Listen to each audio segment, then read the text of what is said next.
My name is Morgan McSweeney. I was a former Chief of Staff to Prime Minister Keir Starmer from October 2024 till February of this year. Chair, thank you for inviting me to appear before this committee today. I hope to assist you in your work as fully as I can. Before addressing the specific matters before you, I'm grateful that you've allowed me to say something briefly. First, I want to say something about the victims and survivors connected to Jeffrey Epstein. Too often, discussions of public figures and appointments can lose sight of the human suffering at the centre of these matters. Women and girls were abused, exploited and scarred. They deserve protection then, and they deserve to be remembered now. I'm sorry for any part this controversy has played in causing further hurt or distress. I've spent much of my working life trying, in whatever role I held, to make this country fairer, stronger and more successful. I have always believed public service is a privilege. It brings responsibility and scrutiny, but it also brings a meaningful chance to improve people's lives. That is what motivated me in government. The appointment of Mandelson as ambassador was a serious error of judgment. I advised the Prime Minister in support of that appointment, and I was wrong to do so. As I said in my resignation statement, I resigned because I believe responsibility should rest with those who make serious mistakes. Accountability in public life cannot apply only when it is convenient. The Prime Minister relied on my advice, and I got it wrong. It is also important, however, to distinguish between what I did do and what I did not do. What I did do was make a recommendation based on my judgment that Mandelson's experience, relationships and political skills could serve the national interest in Washington at an important moment. That judgment was a mistake. What I did not do was oversee national security vetting, ask officials to ignore procedures, request that steps should be skipped, or communicate explicitly or implicitly that checks should be cleared at all costs. I would never have considered that acceptable. These processes are in place to protect our national security. Finally, I want to place on record my respect for those who serve our country through public institutions, MPs, ministers, civil servants, diplomats, security professionals and many others whose work is demanding, often unseen. In the Cabinet Office, the Foreign Office and 10 Downing Street, there will be many people working long hours now to understand what happened here and to ensure lessons are learned. They deserve fairness and respect as they do that work. Chair, I'm here to assist the committee in its work. I made a serious mistake in recommending Mandelson's appointment. I accept the consequences and hope today I can help the committee to establish the facts and to make sure the right lessons are learned. Thank you. So why was it necessary to replace Karen Pierce at all? So should I set out the timetable of my understanding of the various different decision making? So I'm going to do that, but I just wondered if I could just start with, how did it even become an issue? So my understanding is that before we were in government, the civil service were deciding who to appoint Karen Pierce when her term came to an end, and that in the access talks with Simon Case, Simon Case was informed that the Prime Minister was minded to make a political appointment in the role of ambassador. So that predates my time as a Chief of Staff. At the time, I was working in opposition and I wasn't working as part of the transition team. When I came in as Chief of Staff, I understood that to be the general direction the Prime Minister wanted to go in, and that a formal decision was made not until after the US presidential elections, because he rightly wanted to wait until after seeing who was elected US President on the 5th of November. So is there a note of the discussion around whether or not it should be a political appointment, or are you saying that it was something that had already been decided before Labour got into government? So I only found out this weekend as I was trying to piece together the full picture, and I called Simon Case to ask him what his recollection was, and his recollection was that January, February 2024, when he was inquiring about what Labour might want to do with the US ambassador, as they were considering who to replace Karen Pierce with, he was told the Prime Minister was minded to make a political appointment. As far as I know then, the next decision was taken in early November. So the decision by the Prime Minister was formally taken in early November after the US presidential election. So I've seen a box note that went from the Prime Minister's private office, his foreign policy private office, and his PPS, and which asked him explicitly would he like to go ahead with a political appointment or make a civil service appointment. I don't recall any conversation about that, and then the next thing is that he is requesting who could potentially fill that post. That's the box note of the 11th of November, which is on page 2 of the humble address materials, and it's a PS note to the Prime Minister. Yes, it talks about that the current ambassador to Washington has been making good inroads with the Trump team, and then talks about on timing of appointment and announcement. It's talking about what the options are essentially. Yes, and I didn't input into that box note. No. And neither did anybody else, it looks like. I mean, when it comes to the Prime Minister's comments on it or the Outer Office comments, there wasn't anything on that. So I don't think there was any input from any of the SPADs into that. It was just a straightforward, what would you like to do, Prime Minister, but there wasn't a recommendation. There was a list of candidates, David Miliband, Cathy Ashdown, Peter Mandelson, even George Osborne were the sort of names that, according to The Guardian and the Tom Baldwin's book, were the sort of candidates that were being considered at the time. Is that right? Those sound like the right names to me. I think that I don't recall there being much discussion ahead of the US presidential election. I think the Prime Minister wanted to rightly wait to see the outcome of that. I think if Kamala Harris had won that US presidential election, I don't think that Peter Mandelson would have necessarily been appointed, and he probably wouldn't have been. I think the Prime Minister started to seriously consider names after the US election. Just so that we get the timeline right, you became head of office on the 6th of October. Yes. You really wanted Peter Mandelson to be the ambassador, didn't you? I thought he was the right choice after the US presidential election. The reason why I thought he was the right choice is because Britain was exposed, the UK was exposed after Brexit. We left the European Union without any US trade deal. And for me, honestly, this was the top priority of the Prime Minister, was to get a US trade deal with the Americans. And I thought that based on Mandelson's experience as an EU Trade Commissioner, that made him the strongest candidate. But like everybody else, I made clear to the Prime Minister there was pros and cons, and there was risks.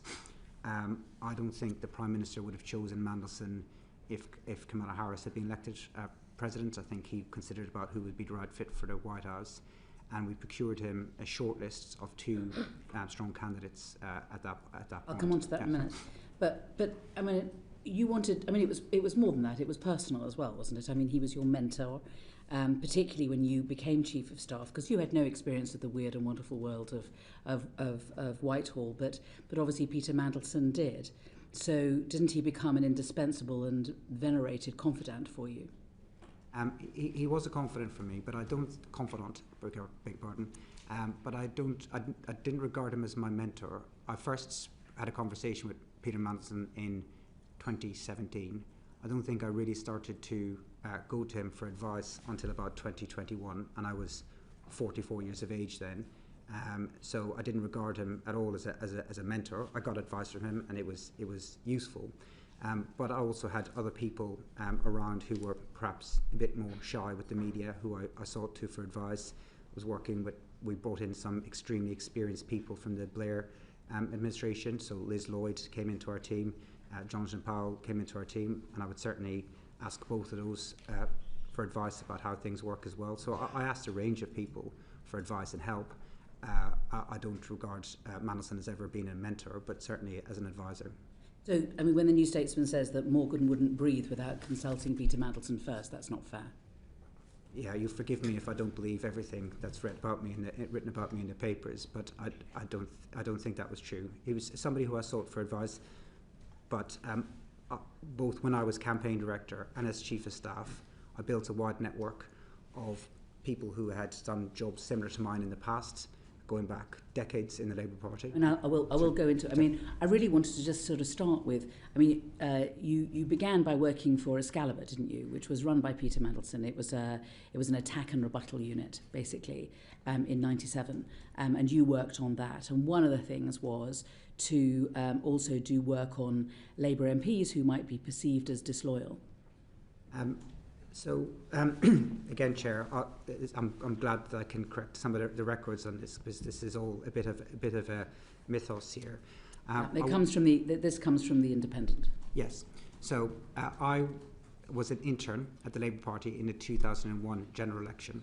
I was an intern. I was assigned to the attack and rebuttal team. So you didn't work in '97 for Excalibur? No, I did. So 2001 was your first time. Yes, that's right. Okay. And my job.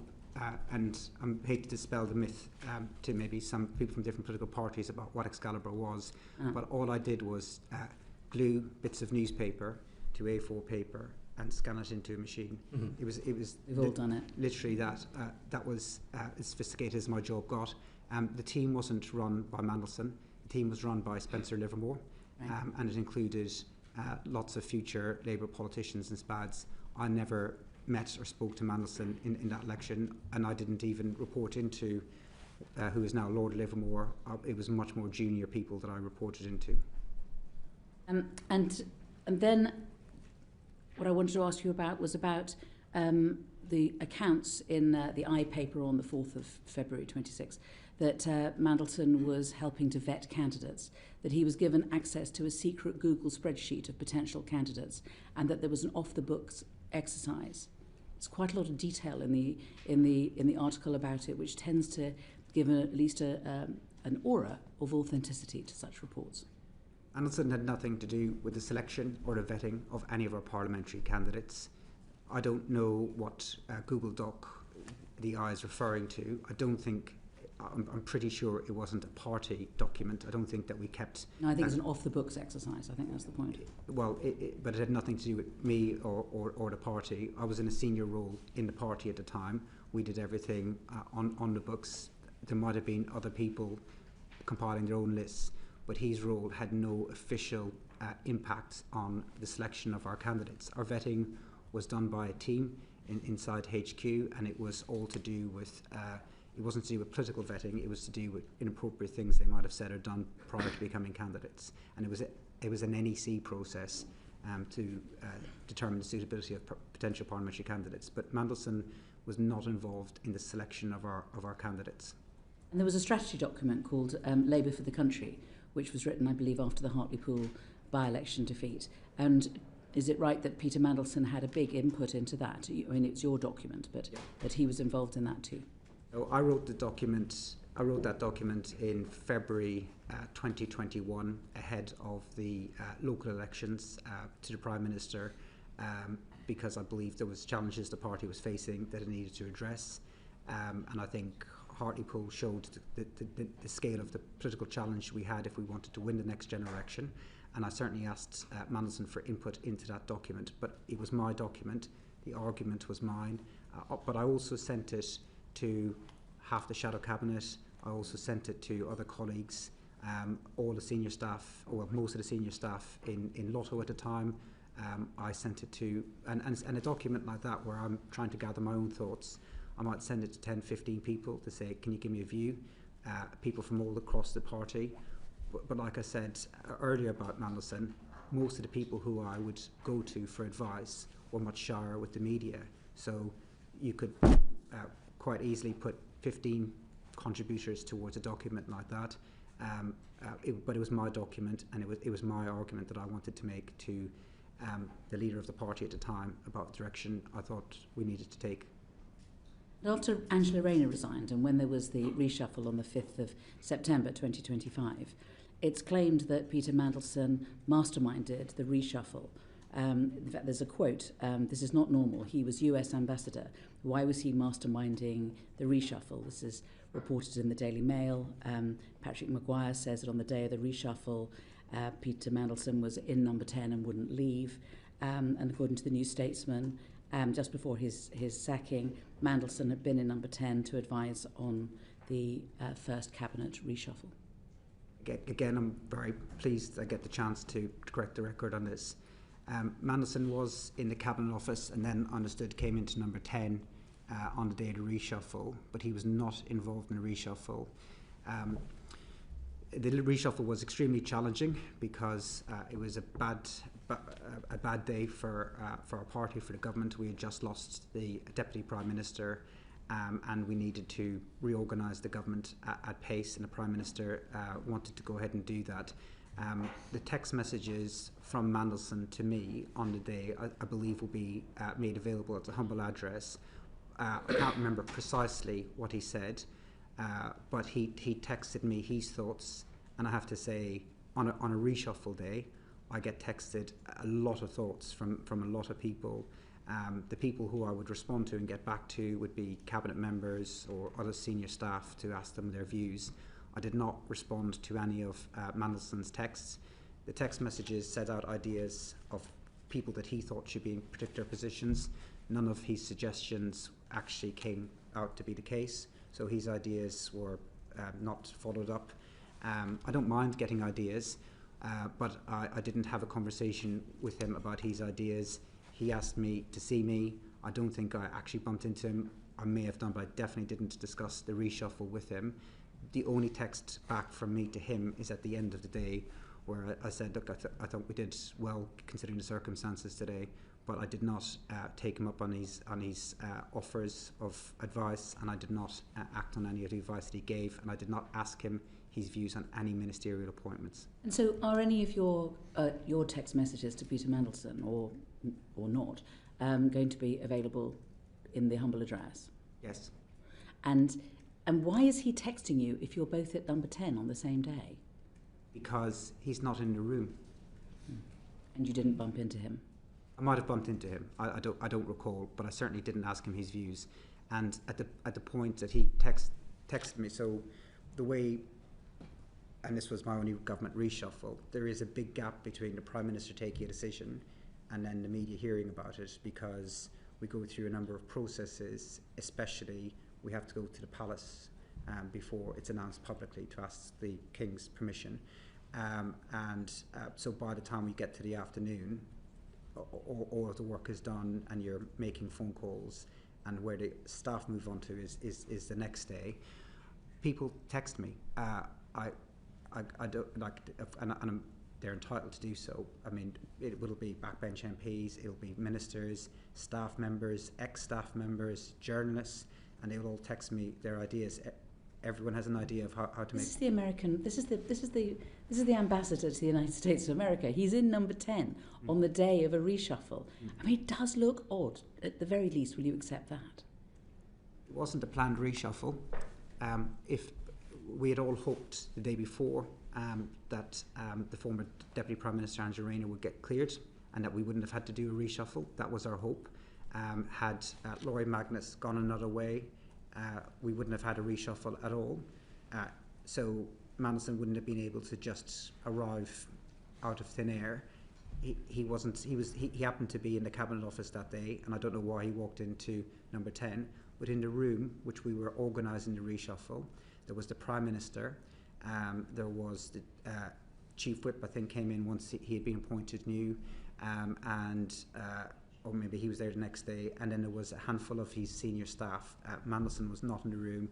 The Prime Minister did not seek his advice, but as Chief of Staff, on a reshuffle day, and it was true in opposition, I get a lot of text messages from people, and most of them I don't even read. I'll pay attention to the ones I get from cabinet members or from senior staff with their ideas, and most of the rest of them I just filter out. And at the end of the day, I go back to them and say thanks for your input. I don't know why he did it, but people do it.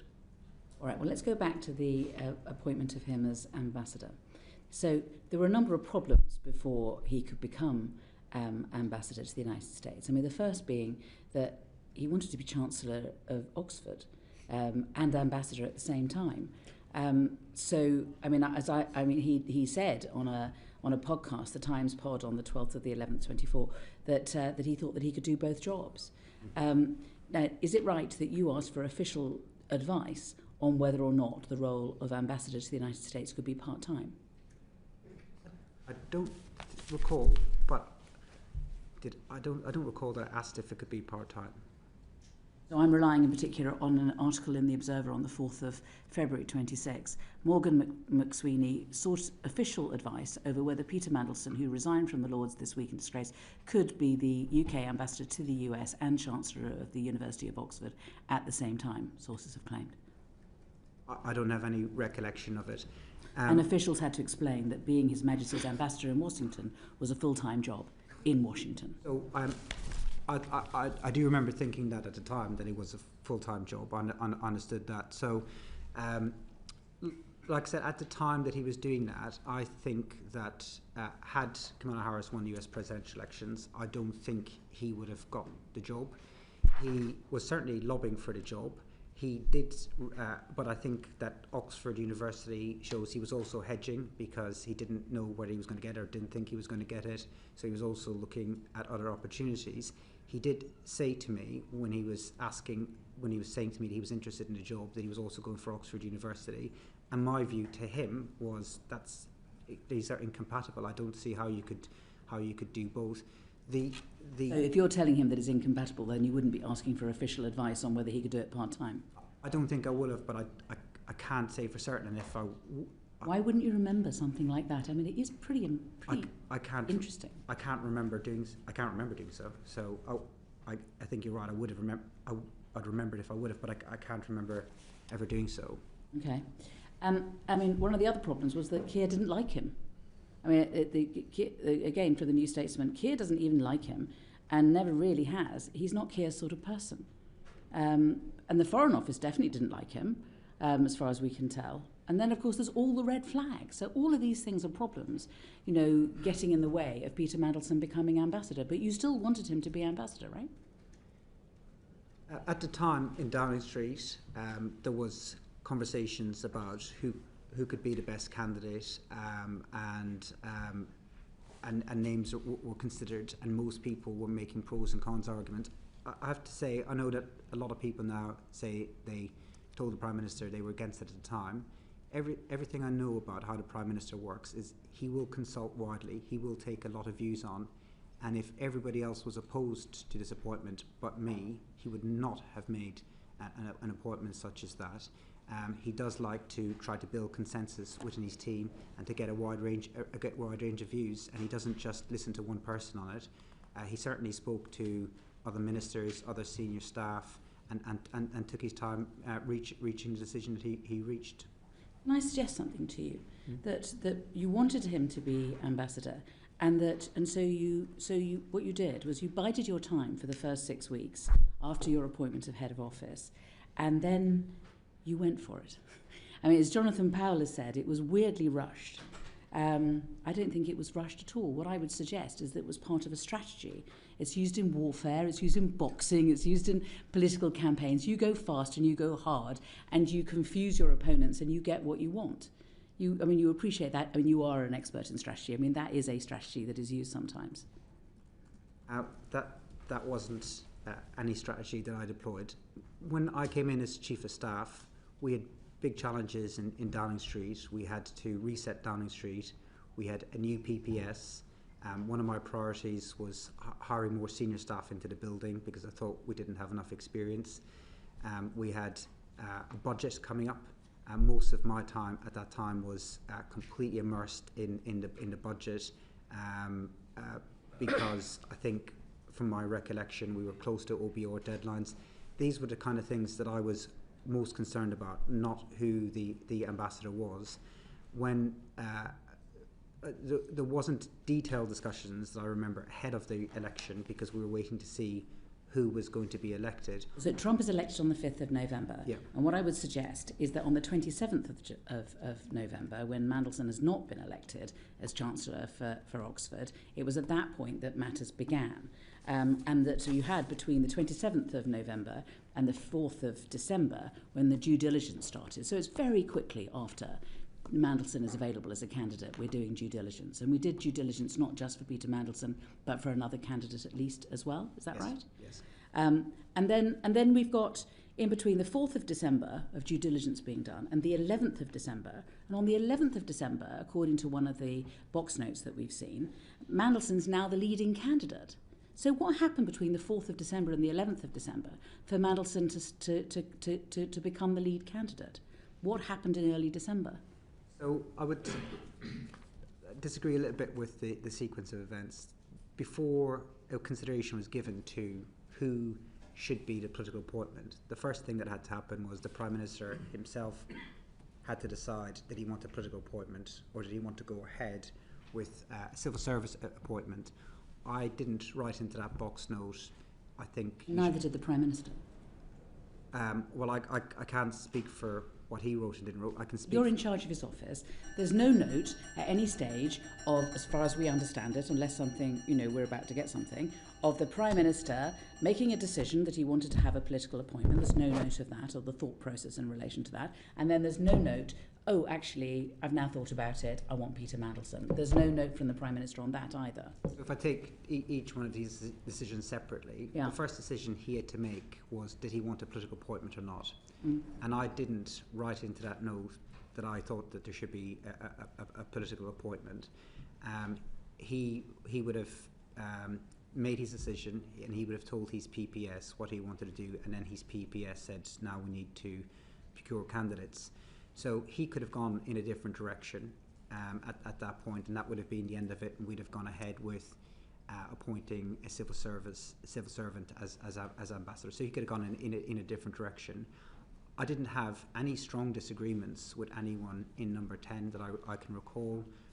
Like everyone else, I could see there was pros and cons in the appointment, and I worried that it would go wrong.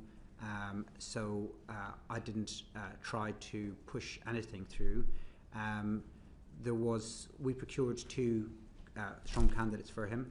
One was Mandelson, and the other was George Osborne, the former Chancellor of the Exchequer, who I'd met as part of it.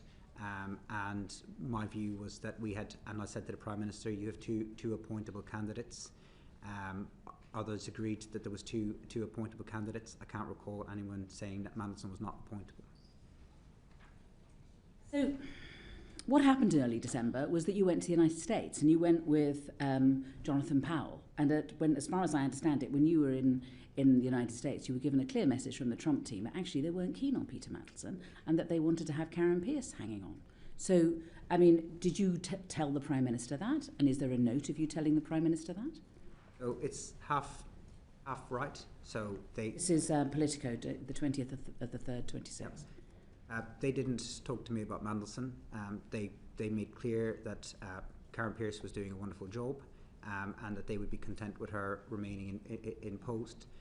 But I did, as part of the process, talk to Foreign Office officials that I knew, who also approached me directly as well. I spoke to people that I knew in the US system, and I got a wide range of views, and quite a lot of views were coming back in support of Mandelson as a candidate. As I said, if the Prime Minister was hearing overwhelmingly against Mandelson, he might have made another decision. But he was getting a lot of views at the time. He was listening to people. He does listen to his senior staff. He does listen to his ministers before reaching a decision. So I think if it was just me arguing for it, I don't think he'd have made that appointment. So we've got that, and we've also, of course, got all the stuff that's come out of the due diligence. And on the box note that I've been referring to on the 11th of the 12th, it says, Chief of Staff has discussed candidates with you, with the lead candidate being Peter Mandelson. So here he is, he's now a lead candidate. So how did you manage to persuade the Prime Minister that he should be the lead candidate, given what you'd heard in America and given what was in the due diligence? So what I'd heard in America is mixed views. There were some people I spoke to there that you've told us that said that Mandelson was a strong candidate. My view is that he was the lead candidate because of his experience as an EU Trade Commissioner, and the political skills that I thought he could bring to the table. No, because it's not your opinion that's important. It's the Chief of Staff has discussed candidates with you, with the lead candidate being Peter Mandelson. I mean, it is supposed to be the Prime Minister's decision, not your decision. Yes. It's the Prime Minister's decision. And the Chief of Staff has discussed Peter's relationship with Jeffrey Epstein, which we will go through with you, but your Director of Communications is satisfied with his responses to questions about contact. Do you think it's appropriate, when doing due diligence, for you as a friend of Peter Mandelson to speak to the Prime Minister, and for his responses to be measured by another friend of Peter Mandelson, Matthew Doyle? And for that information to be put before the Prime Minister as a basis upon which they can make a decision? So I agree, and I think that when I look back on it, I certainly think it would have been much better if I'd asked Pet to ask those follow-up questions. I guess my thinking at the time was I put follow-up questions to him in writing, and that if a senior member of staff did that he would feel more obligated to give the truth and the full truth. I didn't feel that I got that back from him. But it wasn't my decision, it was the Prime Minister's decision, and he saw the DV as part of that decision. And so between the 11th of December, when Mandelson's the lead candidate, and writing to the King and telling the King that, advising the King that this should be the candidate, what happens? Is there a decision made at that point that Peter Mandelson should be the ambassador? And where is the note to show that the decision was made and how the decision was made? So I tried to get the times as best as I possibly could and dates, but you have to forgive me a bit because I don't have access to my number 10 diary or the Prime Minister's diary. So if I make a mistake, it's not intentional. No, it's fine. So I'll try to give you as best as I can. So I think three things worth saying.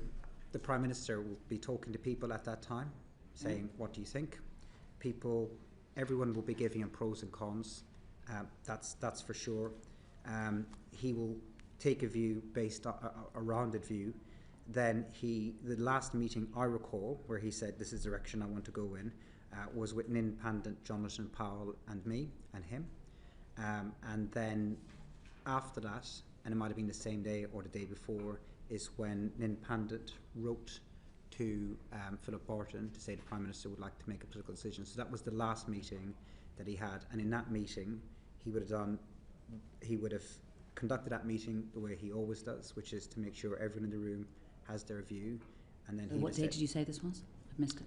This would have been either on the day or the day before, or a few days before an independent wrote officially to Philip Barton.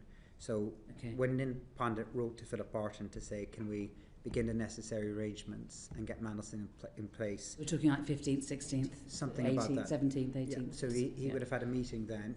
He would have said, right, what are we going to do here? Let me get your views. Okay. And then he'd have said, we're going to go with Mandelson. Okay. During those 7 days, was there an agreement between the Prime Minister, between you, that what you should do is tell the King, tell the incoming President, announce the fanfare, but all of it always knowing that it would depend on his vetting? And would it be whether it was so during when this meeting was happening? Is it like, well, we're going to do this, and we're going to do this, and we're going to do this, but obviously it's all dependent on vetting? So I wasn't involved in any decisions about when to tell the King.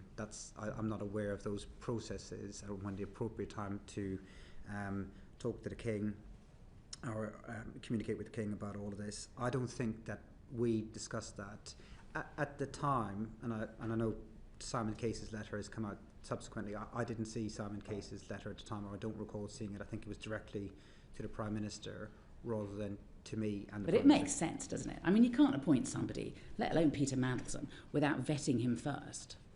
So it didn't jump out as a problem to me at the time. Even after the due diligence? Even after the due diligence. And the reason why it didn't jump out to me, we had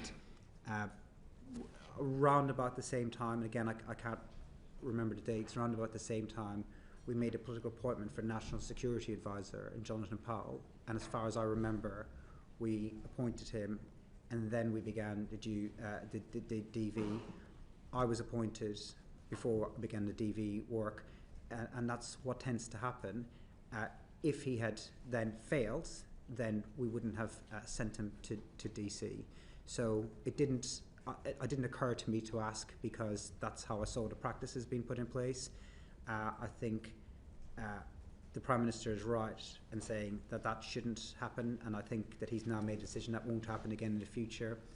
But there has As a strategy man, don't you think it's a bit odd? Let's at least look at it this way.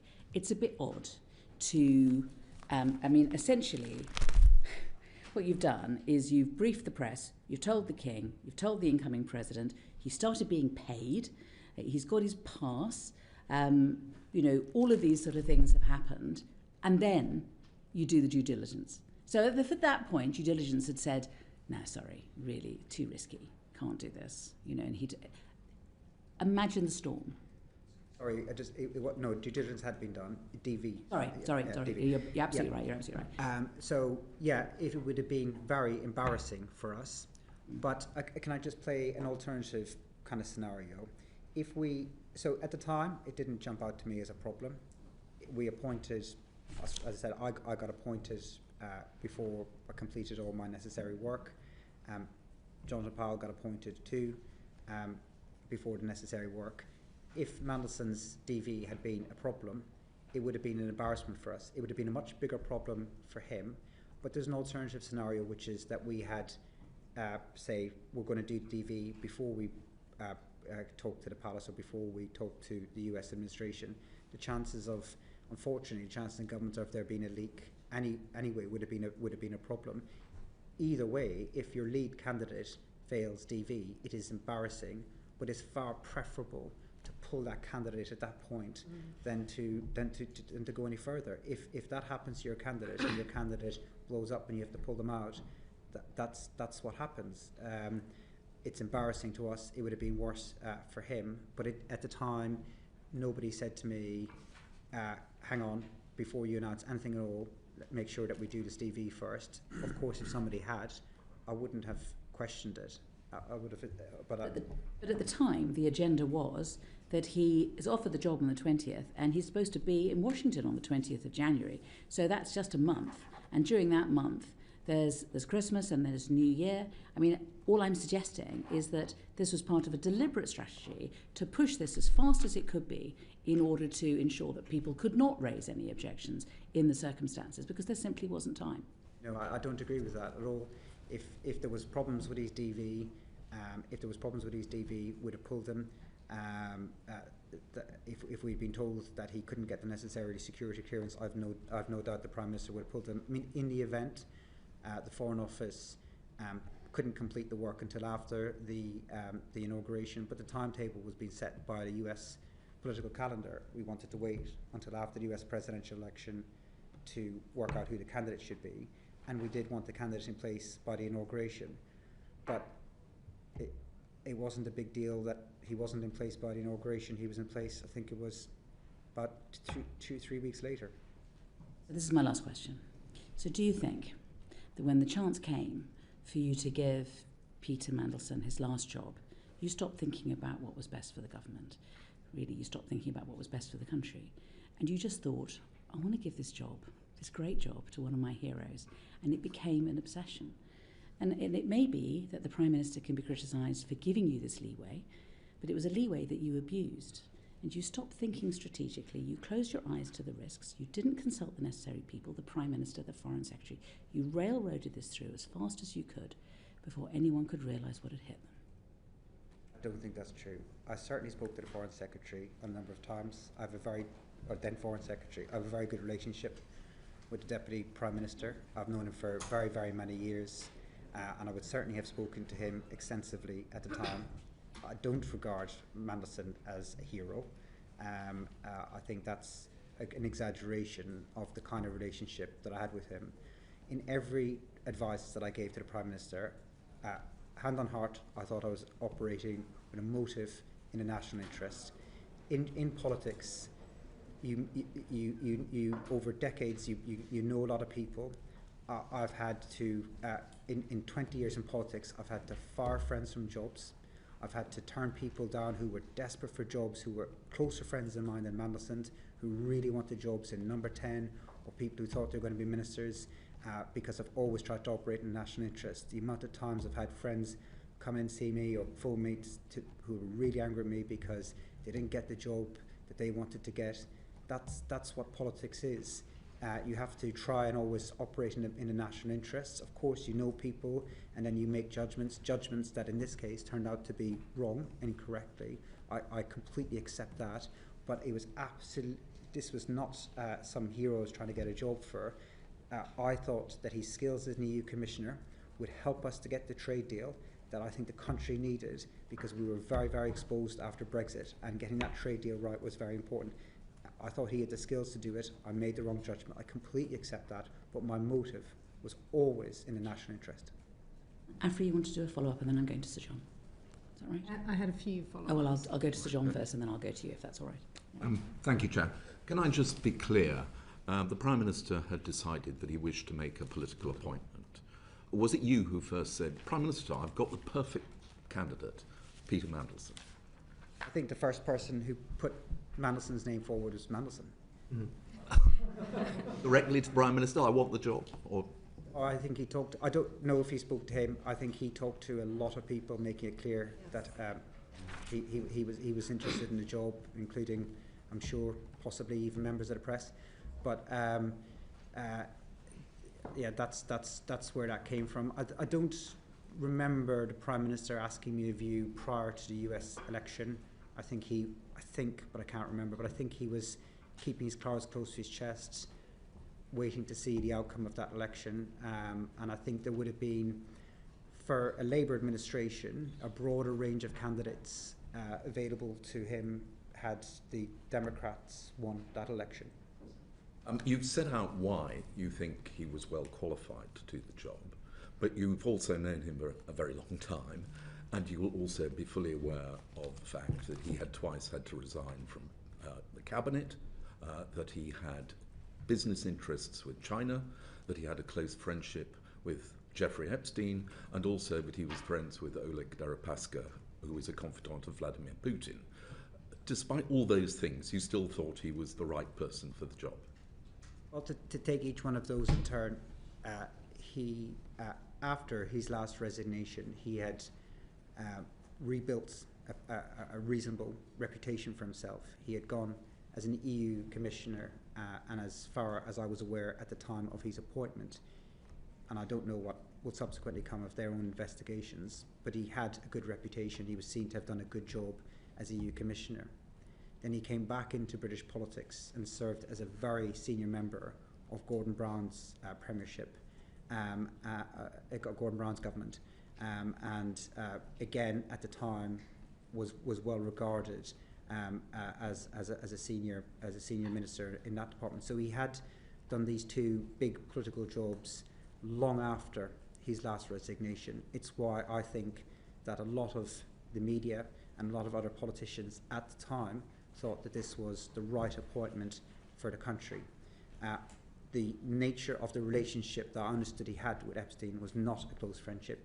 How I understood it at the time was a passing acquaintance that he regretted having and that he apologised for. What has emerged since then was way, way, way worse than I had expected at the time.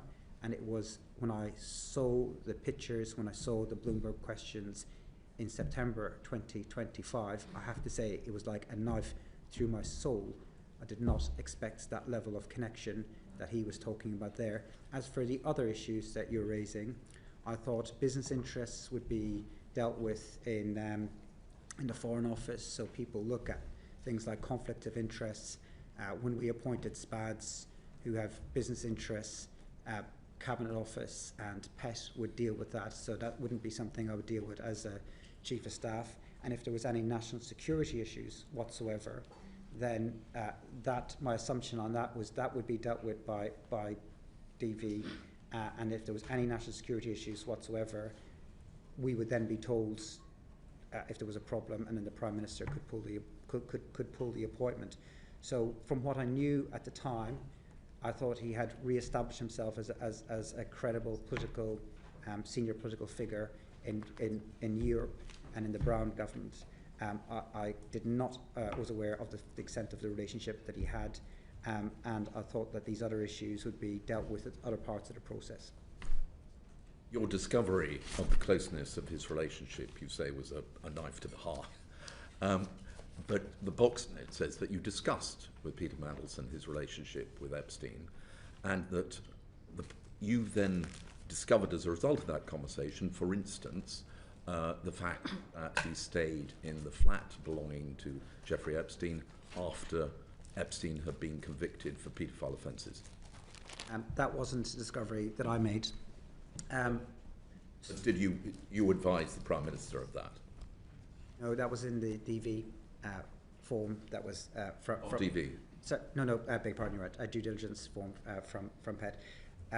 I wrote to Mandelson after the DD to understand from him in writing what his position was on these issues.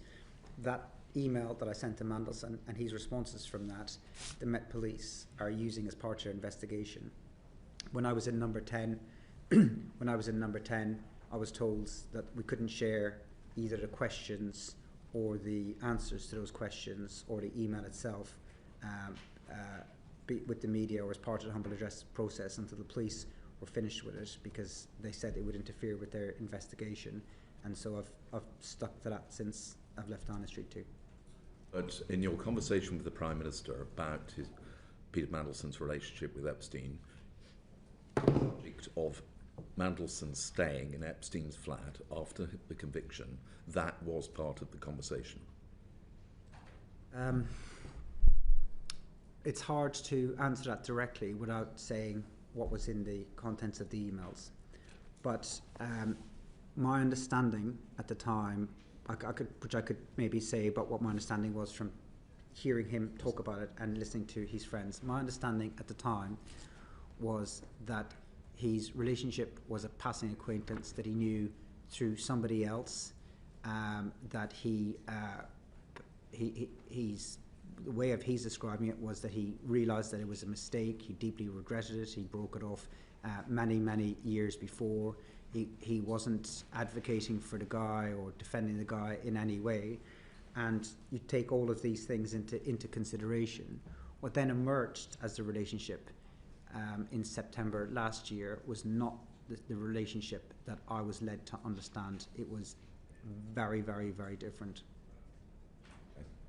Can I ask about the two notes that went to the Prime Minister from the private office about the appointment?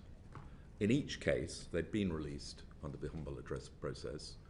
They are completely blank other than the submission. There is no comment. The Prime Minister has not indicated any view. Now, I've worked in Downing Street, and box notes go up and they come back down with a comment. It may only be a tick, but there is something to indicate that the Prime Minister has taken a decision. In this case, there is nothing to indicate that the Prime Minister has taken a decision. Why not? I can't answer the question. So the box notes usually come back into the civil service, and then I get informed what the decision is. He may, and sometimes he did do it verbally, but I can't answer why there wasn't anything in the box. So I would make submissions into the box the same as the other special advisors. They would be collated by his PPS, then they would go to the Prime Minister, and then the Prime Minister would send it back through the system. I didn't ask to see the box note. I would sometimes ask to see a box note if I was unsure what the decision was, or if I wanted to understand a bit more about his thinking. But generally speaking, I just took whatever the civil service said. But I don't know why he didn't tick. Maybe he spoke to his team. Well, that's the alternative, that he didn't indicate in writing. He said, I would like to have a meeting to discuss this. But if such a meeting took place, there would be a record of it. And there is no record that has been released. Again, I can't answer as to why that was. I wasn't the person who was keeping records. But in terms of his decisions, I would always make sure in any decision, including any of this, that the PPS would always be present to be able to give her views and to make sure decisions were properly recorded. But I wasn't the minute taker. I wasn't. So how did you discover that the Prime Minister had decided to go ahead with Peter Mandelson? I believe that, from my best recollection, that there was a meeting in mid-December, and he told us that that's what he wanted to do, and then Nin Pandit took his decision and passed that on to Philip Barton. So a meeting took place, which led to the Private Secretary writing to say that that was the decision. Is there a record of that meeting? I don't know. I don't have access to that information anymore. It is your job to make sure that the minutes are taken of meetings. No. Not. No. So you're in charge of his office, but you're not in charge of there being any records made of any decisions made in the office. No, the civil service will take responsibility for that side of things. My job was to make sure that he had the political input. When I was in meetings, private secretaries would take notes. How those notes were recorded and circulated, I didn't ask around the detail of it. I just always assumed that they would be properly recorded and shared with the appropriate people. Thank you. I just wanted to go back over some of the questions that the Chair had asked you and just ask some follow-ups and seek some clarification on some of those. You said that you were out in the States at the start of December prior to the appointment being made. When you were out there, in the conversations that you were having kind of offline, did anyone raise with you concerns that they had about Mandelson's business links with China? No. Okay. So thinking about the security vetting, we heard from Sir Philip Barton that he told us there was no contingency plan in place if security clearance wasn't granted to Peter Mandelson. Had you considered the possibility that clearance would be denied, and had you put any contingency plan in place? I didn't have a contingency plan in place, but I was always aware that somebody could fail security vetting. Was always aware that that was a possibility for any appointment that we made, yes. Aware, but did you consider it? Did you kind of actively think this could happen in this case? No, and if it had happened, we'd have withdrawn the ambassadorship. It would have been a political embarrassment, and then we'd have gone on with probably what it's hard to guess. We'd have asked Karen Pierce, I think, to stay on probably, and then we'd have thought about what would be the next steps. You clearly felt that Peter Mandelson was the right person for the job. You'd recommended him to the Prime Minister, although you have said that you believe the Prime Minister would have sought a wide range of opinions. Despite the fact that you ultimately resigned over your advice to the Prime Minister, would you say that he was the person in full knowledge of all of the information who made the decision to appoint Mandelson to that role? He had all the knowledge that I had, but I don't know what other knowledge, and this is part of what this committee is looking at, what he should have otherwise have been told or not told, but he had all the knowledge that I had, yes. And that he was the one who ultimately will have made the decision, not being persuaded or kind of doing what somebody else wanted him to do? Yes, the Prime Minister takes the decision, yes. Okay. So Sir Oliver Robbins, who obviously is the former Permanent Under-Secretary at the Foreign Office, he has now lost his job. And the PM said when he was asked that he didn't accept the explanation as to why he overruled the verdict of security vetters, and that's why he sacked him. Do you think somebody should be sacked for an error of judgment? Sorry, if I could add one last thing to your previous question, if that's okay, which is that the Prime Minister was aware of everything that I was aware of, but the Prime Minister wasn't aware of enough, not because of advisors or civil servants, because Mandelson himself wasn't open enough with him. And that really is the big problem in all of this. And Mandelson said, this is everything, and defended himself on the truth, I don't think that he'd have come close to being appointed. So the Prime Minister did not have enough information because Mandelson did not share the necessary information with him.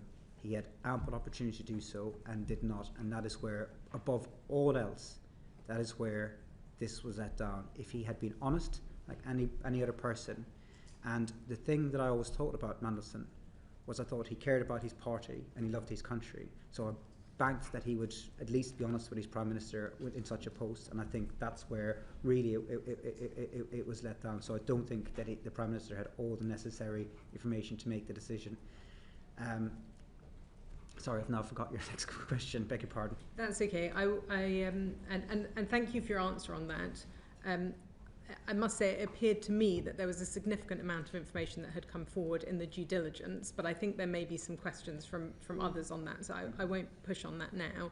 My question was about Sir Oliver Robbins and the decision by the Prime Minister to sack him. And I wanted to know, given the reasoning that the Prime Minister gave in the chamber, do you think that someone should be sacked for an error of judgment? I can't really comment on what happened with Oliver Robbins. Sir Ollie, I had left Downing Street at the time, but I know how the Prime Minister works, and I think whatever decision he takes, he will always have been weighing up everything, including listening to people. But I can't really comment on that decision because I left Downing Street at the time. So you think that he will have sought sufficient information that he wouldn't have needed to carry out a fuller investigation, but perhaps suspending him rather than immediately sacking him from the job? I can't say to what he did and didn't do because it was after my time in Downing Street, so I'm not privy to any of this information. But how the Prime Minister works, yes, I think he'd have got the necessary information before reaching a conclusion. And I just wanted to check, because you talked about the process that Jonathan Powell had gone through, as far as you understood, in terms of going through developed vetting before he took up the political appointment of being National Security Advisor. But I understand prior to that he was already a special envoy for the British Indian Ocean Territory. Would he not have had developed vetting in that role? I don't know. Okay. And just wanted to ask you a couple of final questions in relation to Matthew Doyle. We heard from Sir Oliver Robbins that the Prime Minister had inquired, as I'm sure you're aware, about a diplomatic role for Matthew Doyle. Why do you think that the Prime Minister didn't want David Lammy, who was the Foreign Secretary at the time, to be told about that request and those inquiries? So it was what was happening at the time was it was clear that Matthew Doyle's time in government was coming to an end. And the Prime Minister wanted me as part of that to discuss with Matthew Doyle next steps, because these are difficult conversations, and the Prime Minister wanted me to convey to him that if he had wanted to stay in government, that he should consider doing so because he had extensive experience in government. The private office asked what vacancies that Matthew Doyle might apply for. There was no suggestion at any point that he would be imposed in. If he had wanted to work in the Foreign Office, Matthew Doyle would have had to apply for any of those posts the same as anybody else. The reason why, I'm sure, but it wasn't my email, but the reason why I'm sure the private office said, please don't discuss this with anyone, including the Foreign Secretary, is because it was a delicate HR issue. Somebody's leaving their job. You don't want a lot of people knowing it. In the event, it wasn't something that was taken very seriously. It was as Matthew Doyle was leaving, and I'm having that conversation with him.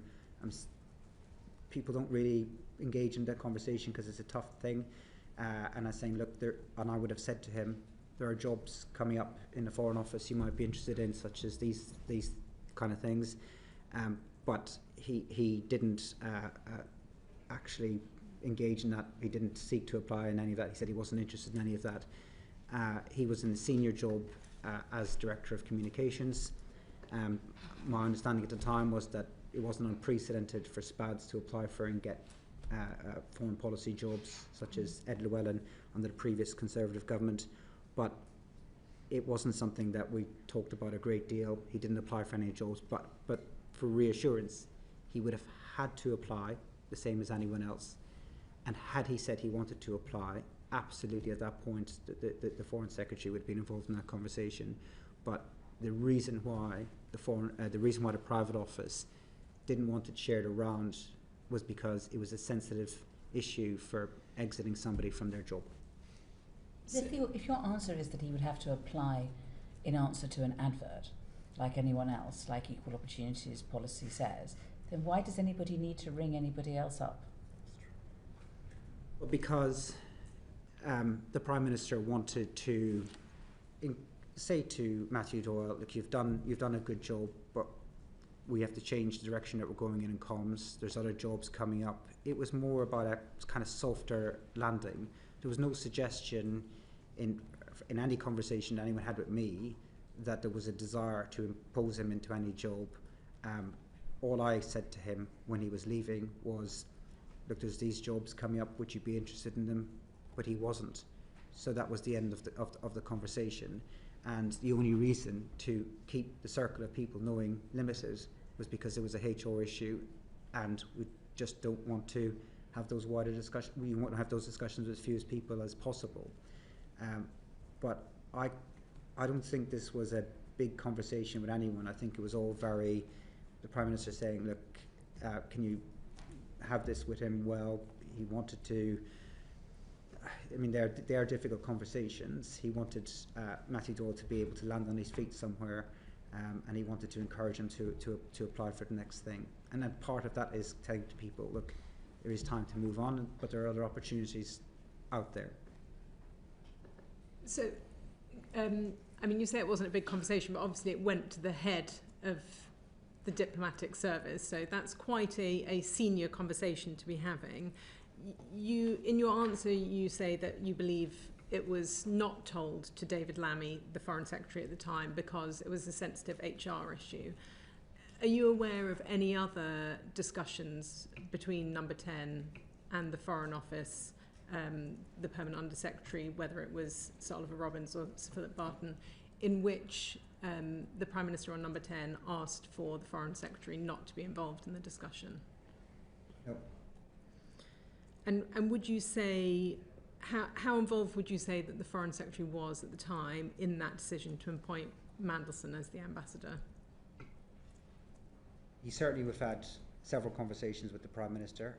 I had conversations with him. I don't know who else he had conversations with. He was fine about it, wasn't he? Nobody was fine about it.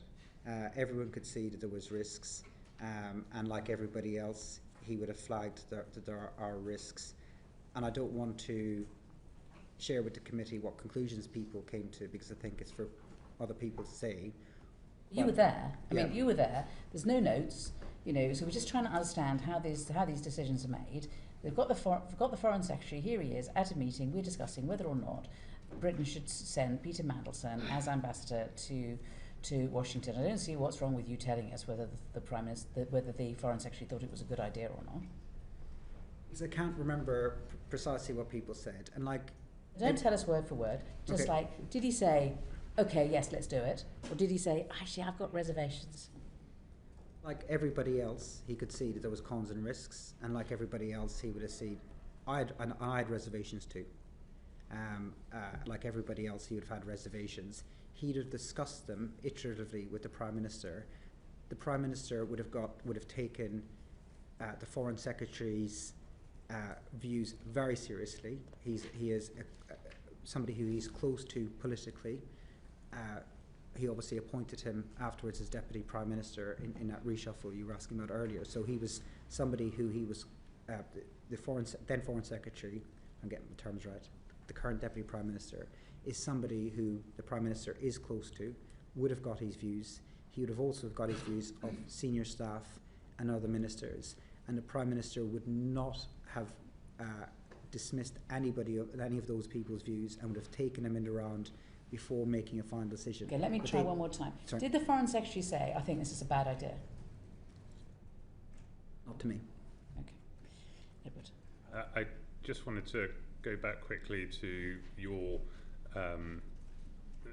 presentation of the conversation with Matthew Doyle, that in fact, if there were upcoming posts, ambassadorial posts in the Foreign Office, then he should consider applying for them. Can you see how, if you were Matthew Doyle and you'd just seen the Prime Minister ram Peter Mandelson down the throat of the FCDO despite all of the obvious problems, that might feel like a job offer, even if it was how you characterised it, you surely would be sitting there going, that seems like a pretty locked-on job if I wanted. I don't think that the Prime Minister conducted himself in the way that you were suggesting. He was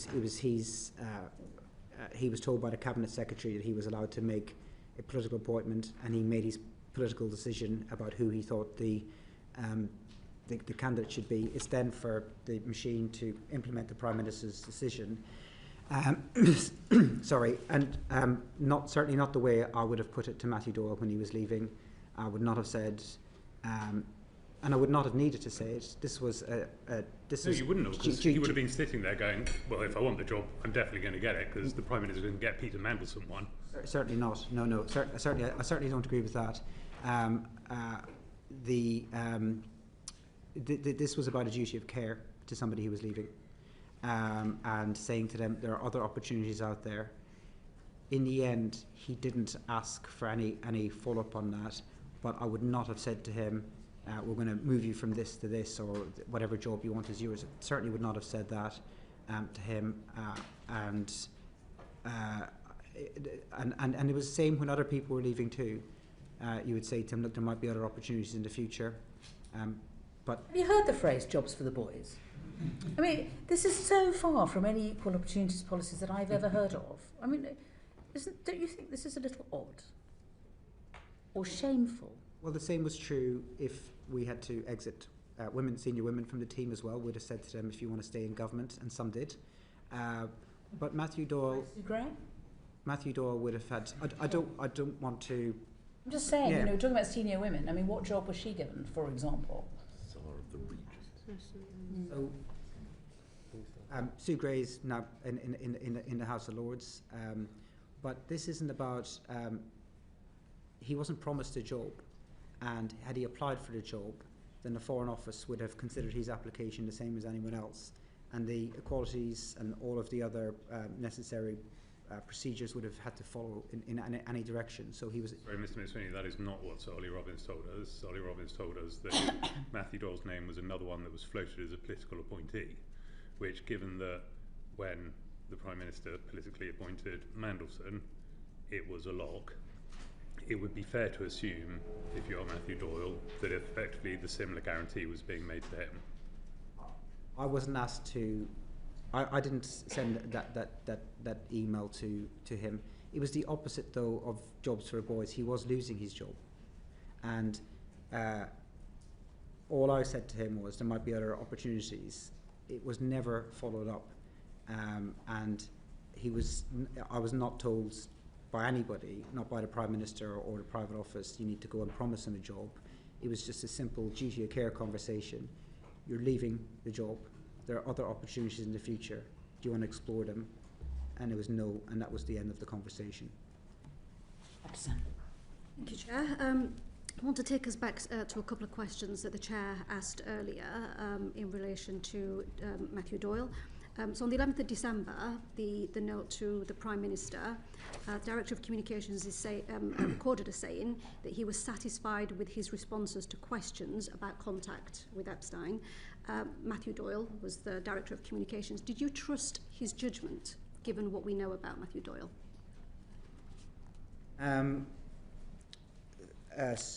Trust his judgment, given what we know, beg your pardon. Do you trust Matthew Doyle's judgment in relation to that particular, that he was satisfied with his responses to questions in relation to his contact, Mandelson's contact with Epstein? So Matthew Doyle submitted his view into the Prime Minister, and it would be for the Prime Minister to decide whether he took that view on board or decided not to take the view on board. In terms of what I did, was I gave the answers, or ran through the answers with the Prime Minister, but I didn't put a lot of weight on my own judgment on what Matthew Doyle thought at the time. Okay, so there was a fact-finding call between the General Counsel to the Prime Minister and Matthew Doyle, where he's reflecting back on some of the conversations there. It's noted there that Lord Mandelson is a personal friend of Matthew Doyle, and that he had a number of conversations with yourself, many of which were one-to-one, and there was quite a lot of back and forth, which resulted in 3 specific questions. What were those 3 specific questions? So they were all questions that came from wanting clarification around the due diligence report, and on the point of who should have been asking him those questions. It's my view now that we should have asked PET to ask those questions. What were the themes of those 3 questions? So they were questions in relation to the due diligence reports, but they are questions that the police have now got that email, and so does the government, and so does Number 10. But they've asked for. At the time I was in Number 10, I was told that the police did not want these questions or their answers released. They will be released as part of the as part of the humble address process, but when the police are finished with it. So until then, I don't feel that I can say what the questions were.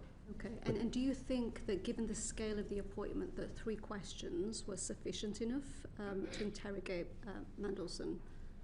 I think if somebody is being honest with you, then the questions would have been sufficient. If somebody's hiding, then whether you ask 3 or 5, if they're deliberately hiding something, or however many questions it might have been, then I'm not sure you got to the bottom of it. For purposes of appearances, and public appearances are important in this, I wish and I regret that I didn't ask PET to carry out those questions. But I'm not sure that they'd have got better answers given how he was choosing to answer these questions. I'm not sure they'd have got better answers at all. However, my hope at the time, was that, my thinking at the time at least was that I'll ask him these questions and he should answer them honestly. If he doesn't answer them honestly, I don't have investigatory powers, and neither would PET. But there was 2 other mechanisms that I thought might catch a problem. One was he had been such a public figure for so long and had media scrutiny, actually worked for the media, that if there was anything where he had said something to me that the media later uncovered, then there would be gaps.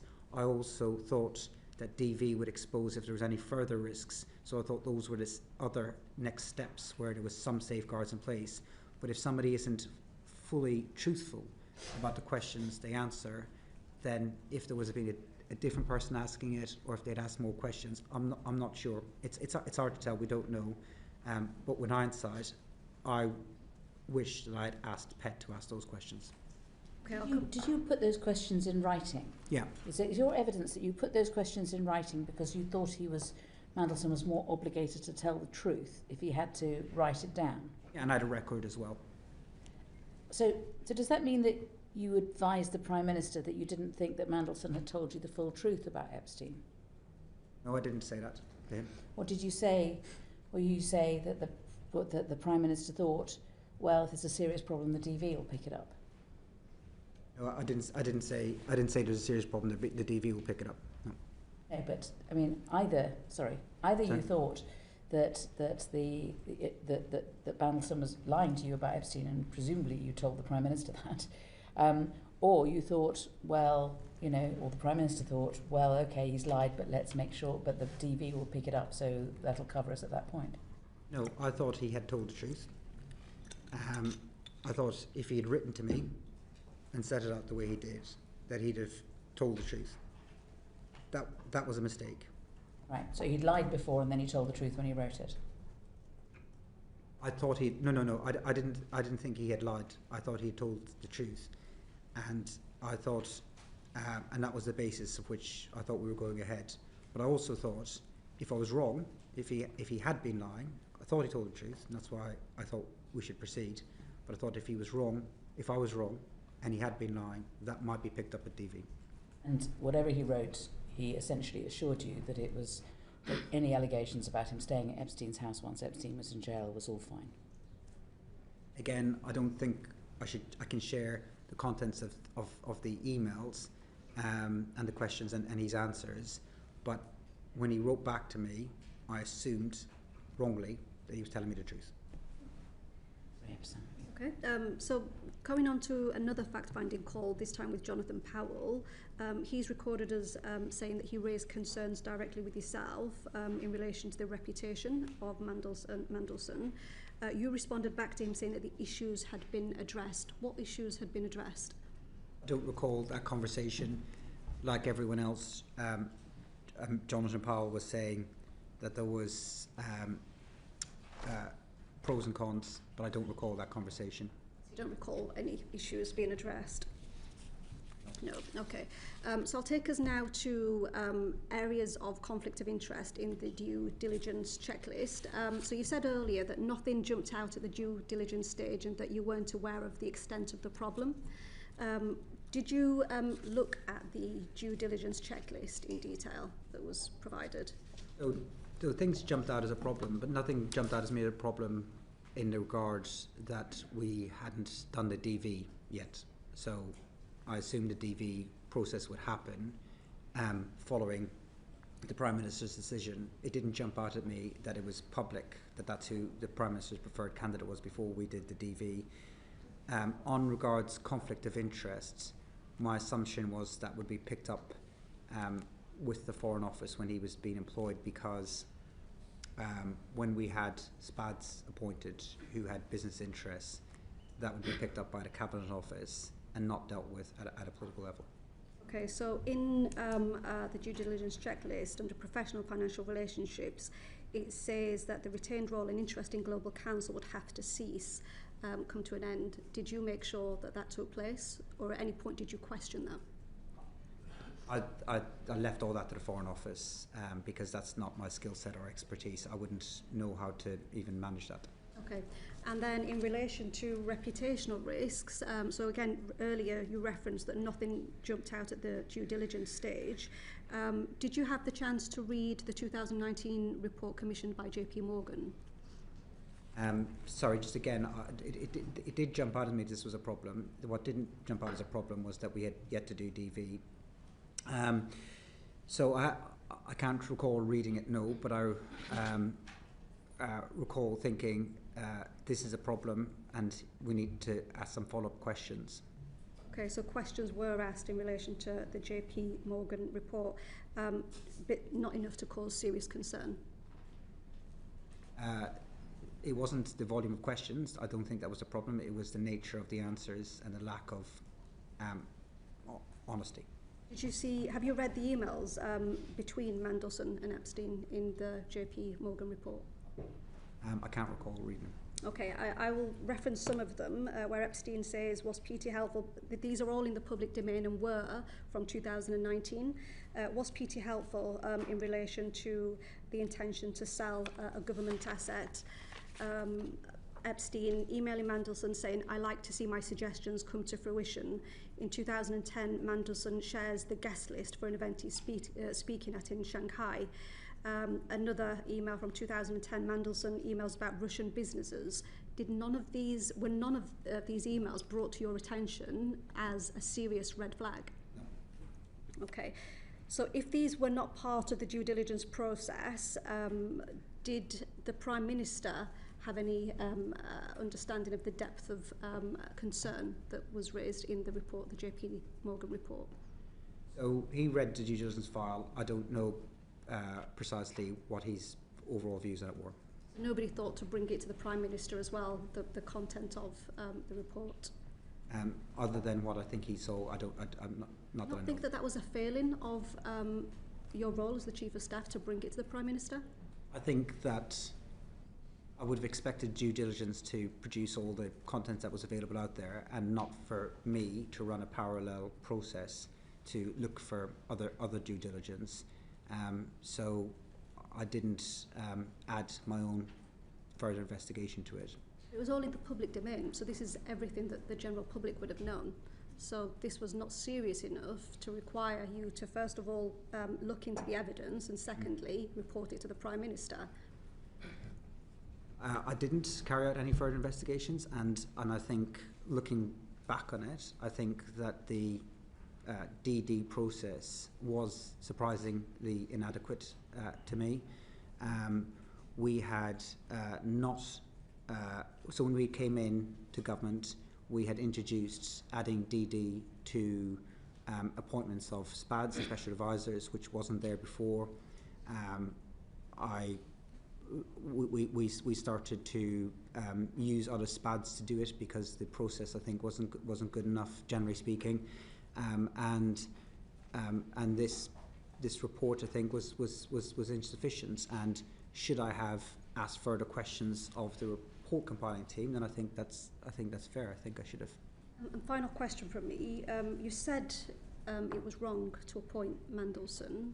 Why is it wrong now, but it was right back then? I think the reason why I thought it was right then was because of his experience as an EU commissioner. I think what came out in September last year with the Bloomberg emails, I think the pictures and later revelations from the Epstein files shows that the nature of the relationship that he had meant that he was unfit for the job. I want to have another go at an answer that you gave, because I do feel as though you've contradicted it. And I've got a note now. So my thinking at the time was that I'd put follow-up questions to him in writing, and that if a senior member of staff did that he would feel more obligated to give the truth and the full truth. I didn't feel that I got that back from him. But it wasn't my decision. It was the Prime Minister's decision. And he saw the DV as part of that decision. Sorry, let me correct myself. In September, I realised I didn't get the truth back from him. At the time, I thought I got the truth back from him. When I saw the emails and the pictures that came out and that were published from the Epstein files in September last year, that's when it really dawned on me that I did not get the full truth from him then. At the time, I thought he was telling the truth. If I didn't think he was telling the truth, I would have said, this guy is not telling me the truth, but I did think he was telling the truth, and that was wrong.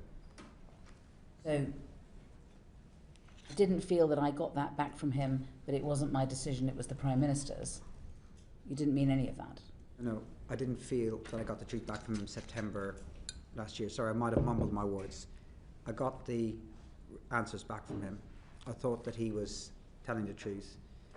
And when I gave that to the Prime Minister, I did so on the basis that Mandelson had answered truthfully. That was in January, or December, beg your pardon. And in September last year, it became clear to me that he hadn't told the truth. Edward. Thank you, Chair. Apologies if we're going over the same point here, but for the point of clarity, the due diligence report is produced by the Cabinet Office. You received that. Did the Prime Minister receive the full unredacted due diligence report, or did you summarise it, or did you brief him orally? What did the Prime Minister receive? He received the full report. You received the full report. And did you discuss the contents of the report with him? Yes, I believe so, yeah. Okay. And during that conversation happened at a point at which he had read the report, or there's a difference between receiving the report and reading it, I guess? Yes, he would have read the report. He read all these papers. Okay. Did he raise any reservations with you during that discussion? I can't remember particularly which ones, if he did. You wrote some clarification emails to Peter Mandelson, received those replies. Did those responses go to the Prime Minister? Yes. And did you discuss those responses with him? Yes, we'd discuss those responses with him, and again, he would have considered them in the round. Okay. So he didn't. Did he express any reservations at that point about the appointment of Peter Mandelson? I can't remember what he said. You've talked about there being pros and cons to the appointment of Peter Mandelson. When you said you spoke to Jonathan Powell, you said that he raised pros and cons. When you spoke to David Lammy, he raised pros and cons. I'm just wondering, outside of Peter Mandelson himself, is there anyone who wasn't raising any cons? Is there any out-and-out advocates for Peter? No, but the same is true of quite a lot of appointments. What, the people have cons. Okay. I guess I'm going back to what you said earlier, which is that the Prime Minister talks to lots of people before coming to the decision himself, but so far everyone you've listed seems to be on the fence as to whether or not Peter Mandelson was a good appointment or worth the risk. I'm just wondering how you get to the point where you've got two candidates, this is not to speak to the appropriateness of George Osborne in any way, shape or form, but you've got two candidates, one of whom absolutely everyone you speak to says, well, it's a coin toss on that one. So how does that end up being the candidate? So what I haven't said is what each individual person conclusion they came to, in part because I don't remember precisely and I don't want to unfairly represent anyone else's views. Not only would people have said, I think there are pros and cons, but they'd have said, and this is what I think we should do. And the Prime Minister would have got a range of views. And he would have concluded based on the range of views which way he's going to go to. He would not have put up with people saying on the one hand and then on the other, so I'm going to sit on the fence. He'd have said, well, what's your view? What do you think we should do? And then he'd have got all those views and reached a decision. In the aftermath, I understand why people are mostly focusing on the cons that are raised, but I can tell you that there is no way the Prime Minister would just accept one person's view as being pro a candidate if everyone else had been against it. I think even if it had been you. Even if it had been me, yeah, absolutely, yeah. The Prime Minister has his own mind. He reaches his own decisions. Sometimes he takes advice from me and will go with it, and sometimes when I was there, he didn't. And all these other people that you're talking about are close confidence to the Prime Minister, people who he's judgment, who he trusts and respects. People like Jonathan Powell, people like David Lammy, these are senior staff that he has in Number 10. These are people who he takes very, very seriously. And sometimes as an advisor, you make advice and the Prime Minister goes with you. And that's what happened this time, and I'm taking responsibility for that advice. There was other times where I'd say, I think we should go in this direction. And the Prime Minister would say, no, I've got a different view, I've got a different candidate, or I don't like your candidate, and he goes in a different direction. In a situation where I want to go in one direction and senior cabinet members want to go in another direction, he's more likely to weight it with those cabinet members. So it depends on each individual situation. But Keir Starmer's not somebody who just takes one person's view before going with it. He is a considerate Prime Minister. He takes on views. He respects the views of people like the current Deputy Prime Minister, the current National Security Advisor, and his senior staff. And he would have taken those views very, very seriously. Yeah, thanks, Chair. Richard. Thank you, Chair, and thank you, Mr. McSweeney, for coming before the committee today. I'd like to ask a few questions about communication between Number 10 and the Foreign Office. It was rumoured last summer, last autumn, that the communication between yourself and Sir Ollie Robbins was assertive, emphatic, sweary even, and you've denied that. How did you communicate to the FCDO the desire from Number 10 to speed up the approval of Mandelson's developed vetting? Thank you, and I'm glad to have the opportunity to answer this. I'm firstly very, very grateful to Sir Philip Barton for what he said about this swearing rumour. It is something that has caused me a great deal of stress for a number of months. I don't know why people do this in politics, put around untrue rumours. They phone lots of journalists. Those journalists then phone lots of politicians. That's how rumours get around. It is very, very corrosive. It's damaging for people's reputation, and a lot of people in Number 10 get that, and I think it's unfair for staff who can't speak for themselves. I'm grateful as well to the journalists, the vast majority of whom never covered that story because it wasn't true, and I'm so glad that Sir Philip Barton said today that I did not phone him, that he has no recollection of me swearing at him, and I have no recollection of swearing at him either. I denied it when I was repeatedly asked about it by journalists. Most journalists did not touch the story and showed a lot of integrity on that, and I think it's one of the most corrosive things that happens in politics. So I'm glad I got the chance to set the record straight. I did not swear at Sir Philip Barton. I did not swear at Sir Ollie Robbins either. And in his testimony, he said that I didn't call him, I didn't text him, I didn't email him. So I was not talking to Sir Ollie Robbins about this issue. And I have to say that because of what's happened, we're rightly all focusing on precisely what happened with this appointment. But I can tell you, in January 2025, this wasn't one of my most important issues. There was far more serious issues affecting the government and the country in January 2025 than the start date of an ambassador. That wasn't my priority at all. That wasn't the issue that kept me awake at night. And if I was talking to officials at all generally at that level, it wouldn't have been about this issue. What happens, I think it's important that we unpack this idea of pressure, because there's been a lot of conversation about it. There is pressure in government every day, and most of that pressure comes from within inside you.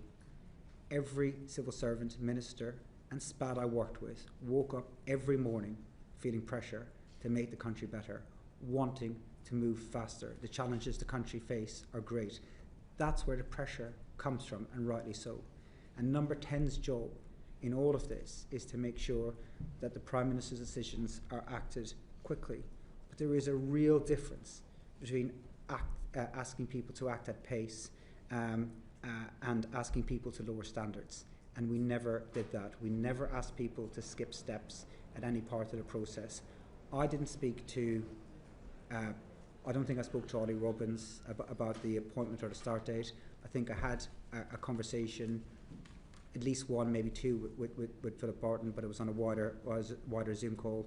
As he said, it wasn't on a phone call, but it was all about, can we do this at pace, not can we do anything improper.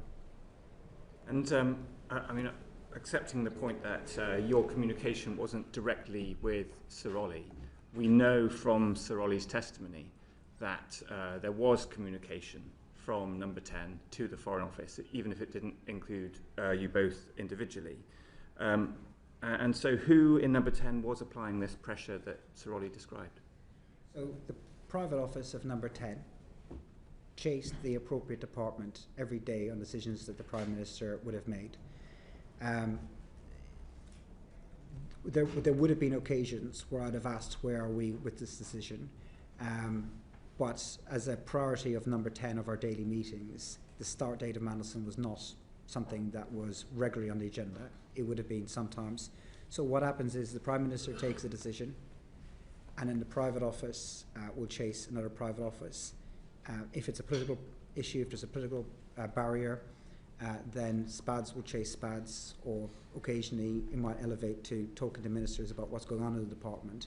But in this case, the Number 10 private office would have chased the Foreign Office private office to see when this was happening. But none of the chasing would have been asking to skip steps, and I think that's very important, because we're talking about national security. And every single person that I worked with in Number 10 took national security very, very seriously.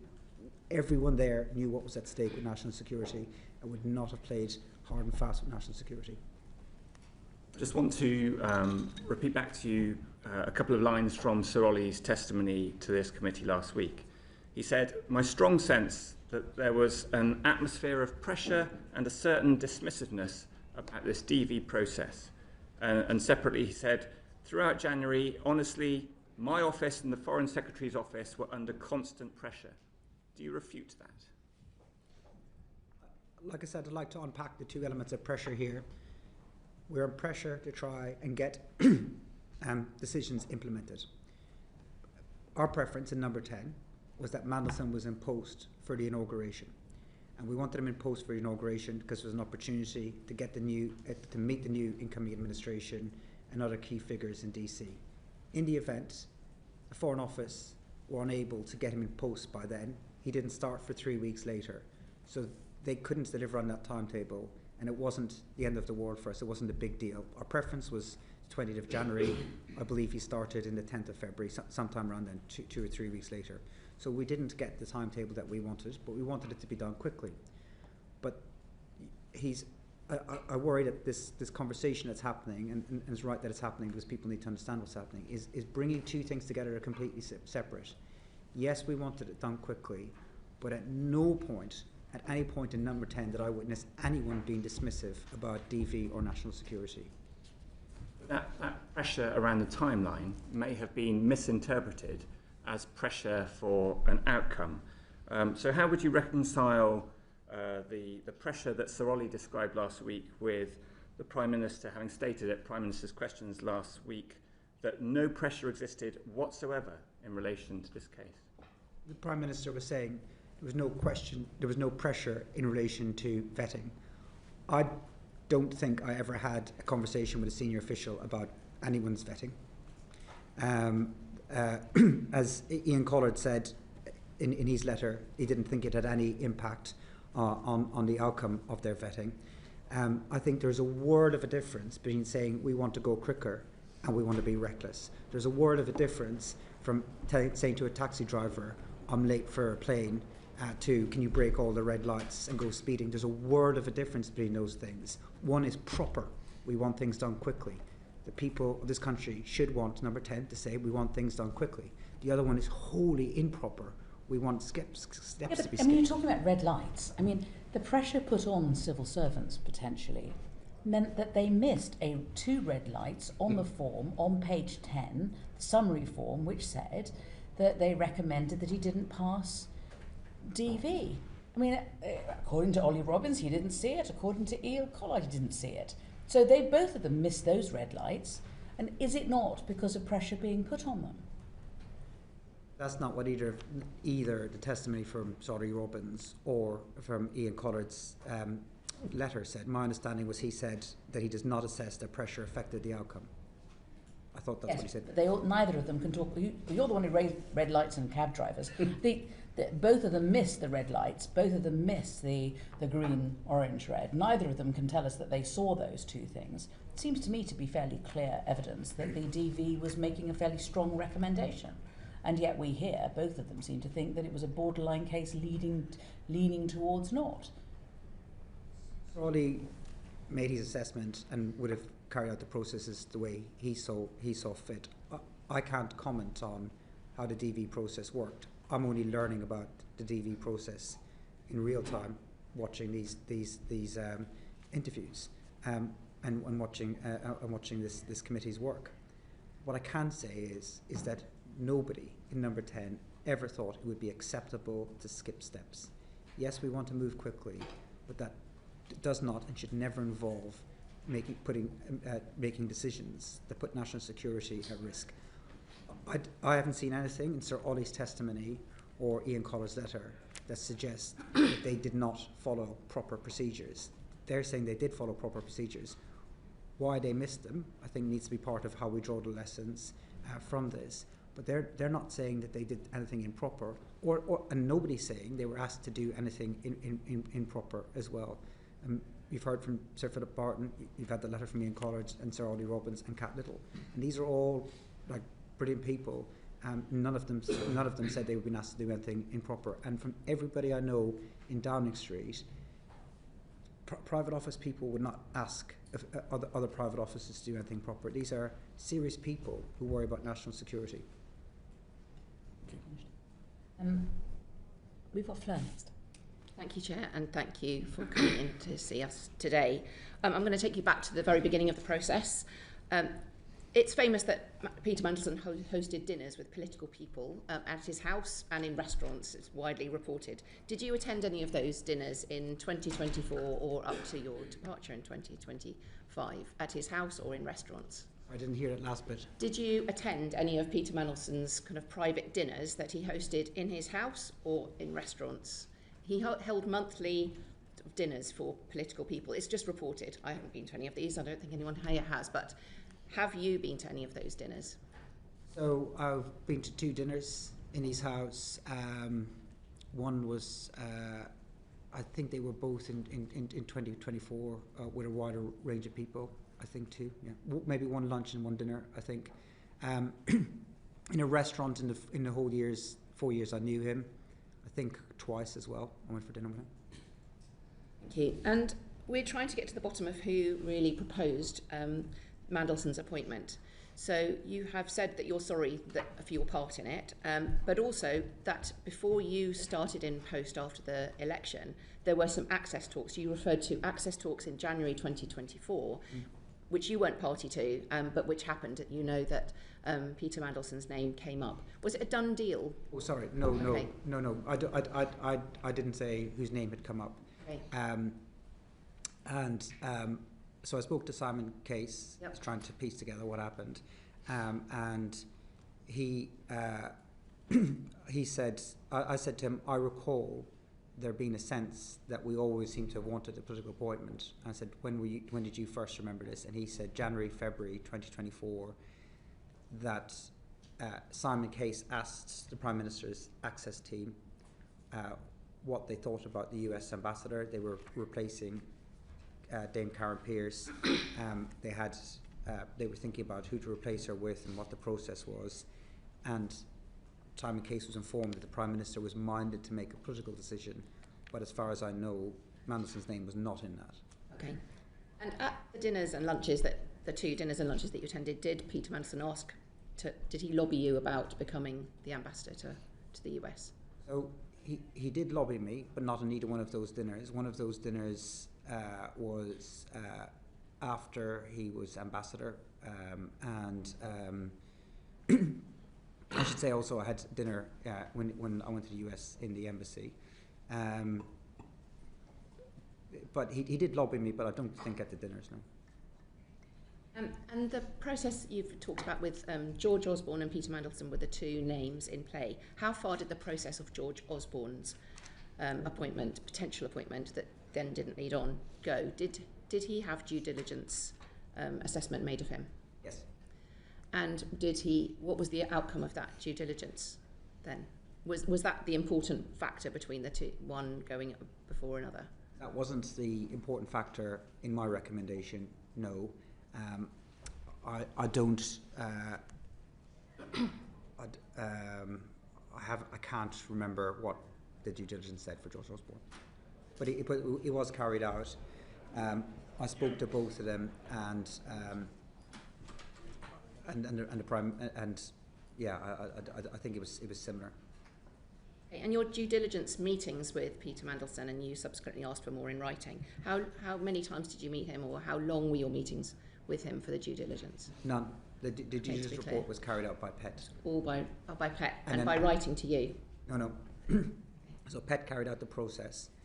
Like I said in my resignation letter, I think there's a lot of lessons to be learned from this, and I think that the way that whole process works isn't up to it. I think there should be, as default, an interview with the candidates for something like this. There wasn't. I was given a report, or the Prime Minister was given a report by the Propriety and Ethics team, which was the due diligence report. That was conducted by them without any involvement of me. They gave that to the private office. I then followed up with some questions, but apart from that email, that was the only part I played in it. So that was the due diligence report that's now in the humble address papers that we've all seen. Is that the report you're talking about? Minus my email. Isn't it? Okay. Do you think the violence against women and girls aspect of this, and I absolutely appreciate you talking about the victims and survivors of Epstein right at the beginning of that, they are very much, and I think I can speak for the whole committee, on our mind as well. Do you think the violence against women and girls aspect of this, the relationship with Epstein, was downplayed during those conversations that you had with the other people advising the Prime Minister and with the Prime Minister at that time? I think it should have been a lot more to the fore, and I know it's something the Prime Minister takes this issue very, very seriously and has done for a great number of years, and I think it should have been way more done so at the time, is my view. But my understanding of the nature of the relationship that Mandelson had at that time, not what I now know, was that he wasn't somebody who had defended Epstein. He wasn't somebody. He was very apologetic from having made kept contact with him. He was very regretful for it. But I think it should have been. I do agree. It should have been much more to the fore at the time. I know you weren't there in the interview. Do you think he was asked enough open questions, or the ability to give the full extent of his relationship? There's no doubt he was. At a lot of stages. I mean, this was somebody who was in the public eye. There is no doubt. And finally, for me, about the documentation of this process. Decisions of this magnitude should not be done informally, kind of on the sofa. At previous committee sessions, members, we have become aware of a lack of some of the papers, and today it's been referred to the Prime Minister receiving a lot of views. We don't have any paperwork of that. The Foreign Secretary being involved a number of times. We don't have record of that. We don't have record of the George Osborne side of this, and there are other parts. Do you accept that this was not documented well, and why do you think that is? So I think government is conducted with conversations as well as papers, Prime Ministers should be able to phone people up and say, what do you think about something? I think it's right that decisions are recorded. It's difficult for me to say what's the appropriate level of recording the decisions and the minutes, because it's not where my expertise is. I think there certainly needs to be enough that people can see enough of a paper trail, but I also think it's appropriate for the Prime Minister to say, look, I want to get someone's views, I want to have a conversation with them, but those conversations are not the same as where he makes the decisions, and I think there needs to be enough recording around those, but it's not my area of expertise. That sounds great, except that the decisions themselves weren't recorded. That's the point. You know, so, and I come back to the point, I mean, I know you say it's all the civil servants' fault and not yours, but you were in charge of that office where they weren't recording decisions being made. I think they were recording decisions being made on a pretty regular basis. You just haven't told us about them. I saw regular paperwork on a whole bunch of decisions. If I've in any way slighted the people I worked with in number 10, please forgive me, because these were the most wonderful people, very serious people. I'm sure they were, but I just want to see I just want to see evidence of decisions being made in relation to Mandelson and how those decisions were made. And we just, you know, I mean, we have the humble address, we have all this paperwork coming out, you know, we haven't seen any evidence of how these decisions were made. We're having to take the memories of witnesses that, you know, as we can see, are different. Anyway, I'm sorry, Edward, you have another question. Sorry, Chair. Yeah, I just wanted to sort of, I guess, return to your original questions at the opening, which is when you're talking about the timeline and that prior to coming into government, in meetings with Simon Case, you're saying that the Prime Minister is already minded to make a political appointment. And according to what you said, at that point, no names were being discussed. But why was the Prime Minister already thinking about making a political appointment when, to this particular post, when we didn't know the outcome of the election, there was somebody good currently doing the job and a shortlist process for a diplomatic candidate had already been run?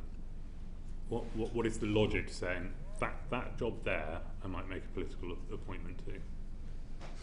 So I don't think I said there was no names being discussed. I don't know what names Simon Case did discuss. That I just don't know, because I wasn't in that conversation. In January 2024 and February 2024, my total focus was on the election, and I was very reluctant to have any conversations with anybody about who would do what job if we won the election, because I didn't like that kind of talk. That's fine. I'm just wondering why already, prior to the election, is that job there is going to be a political appointment? He didn't discuss it with me. I wasn't intimately involved in preparation for government work. I didn't have a view.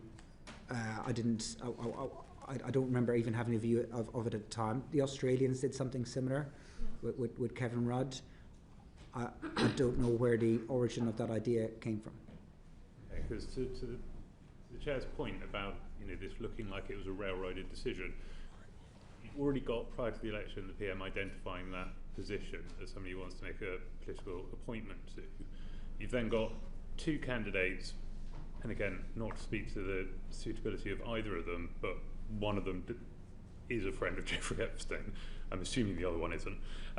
And everyone you speak to is giving you pros and cons as to, is the other one actually a stooge? Is George Osborne just on there as so that, you know, you've got a tick box exercise, there are two candidates? Because you've gone through this entire process ignoring all of the red flags, with all of the due diligence, with every conversation with every single person saying, well, you know, it's a difficult decision. There are pros and cons to that one. Are they also saying there's pros and cons to the other one? And does it not just come down to which one is a friend of a paedophile?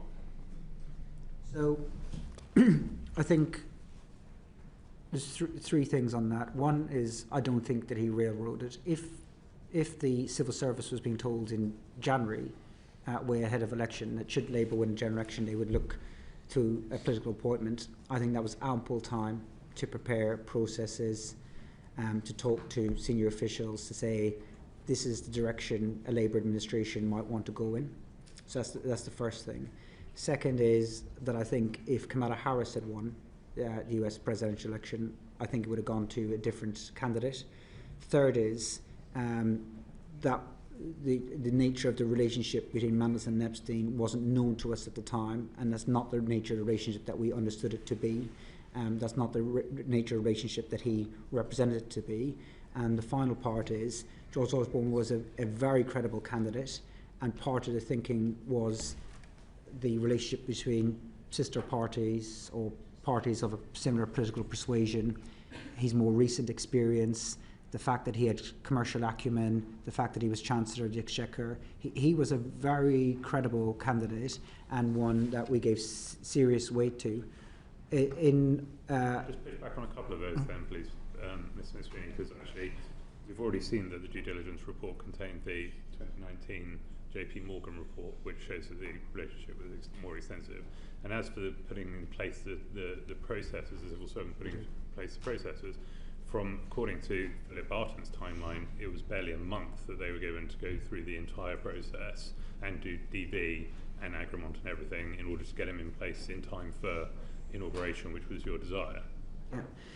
And if it had taken longer, which it did take longer, then so be it. We didn't ask them to skip any steps, and they weren't able to get it done in time for the inauguration. And of course, if they had said the timetable you want to deliver on is impossible, and we need a bit more time generally, or we want a bit more time in this one, that's what would have happened. There was nothing stopping the Permanent Secretary saying that to the Foreign Secretary, or there was nothing stopping the Permanent Secretary saying that to the Cabinet Secretary. We need a bit more time, and a month isn't long enough.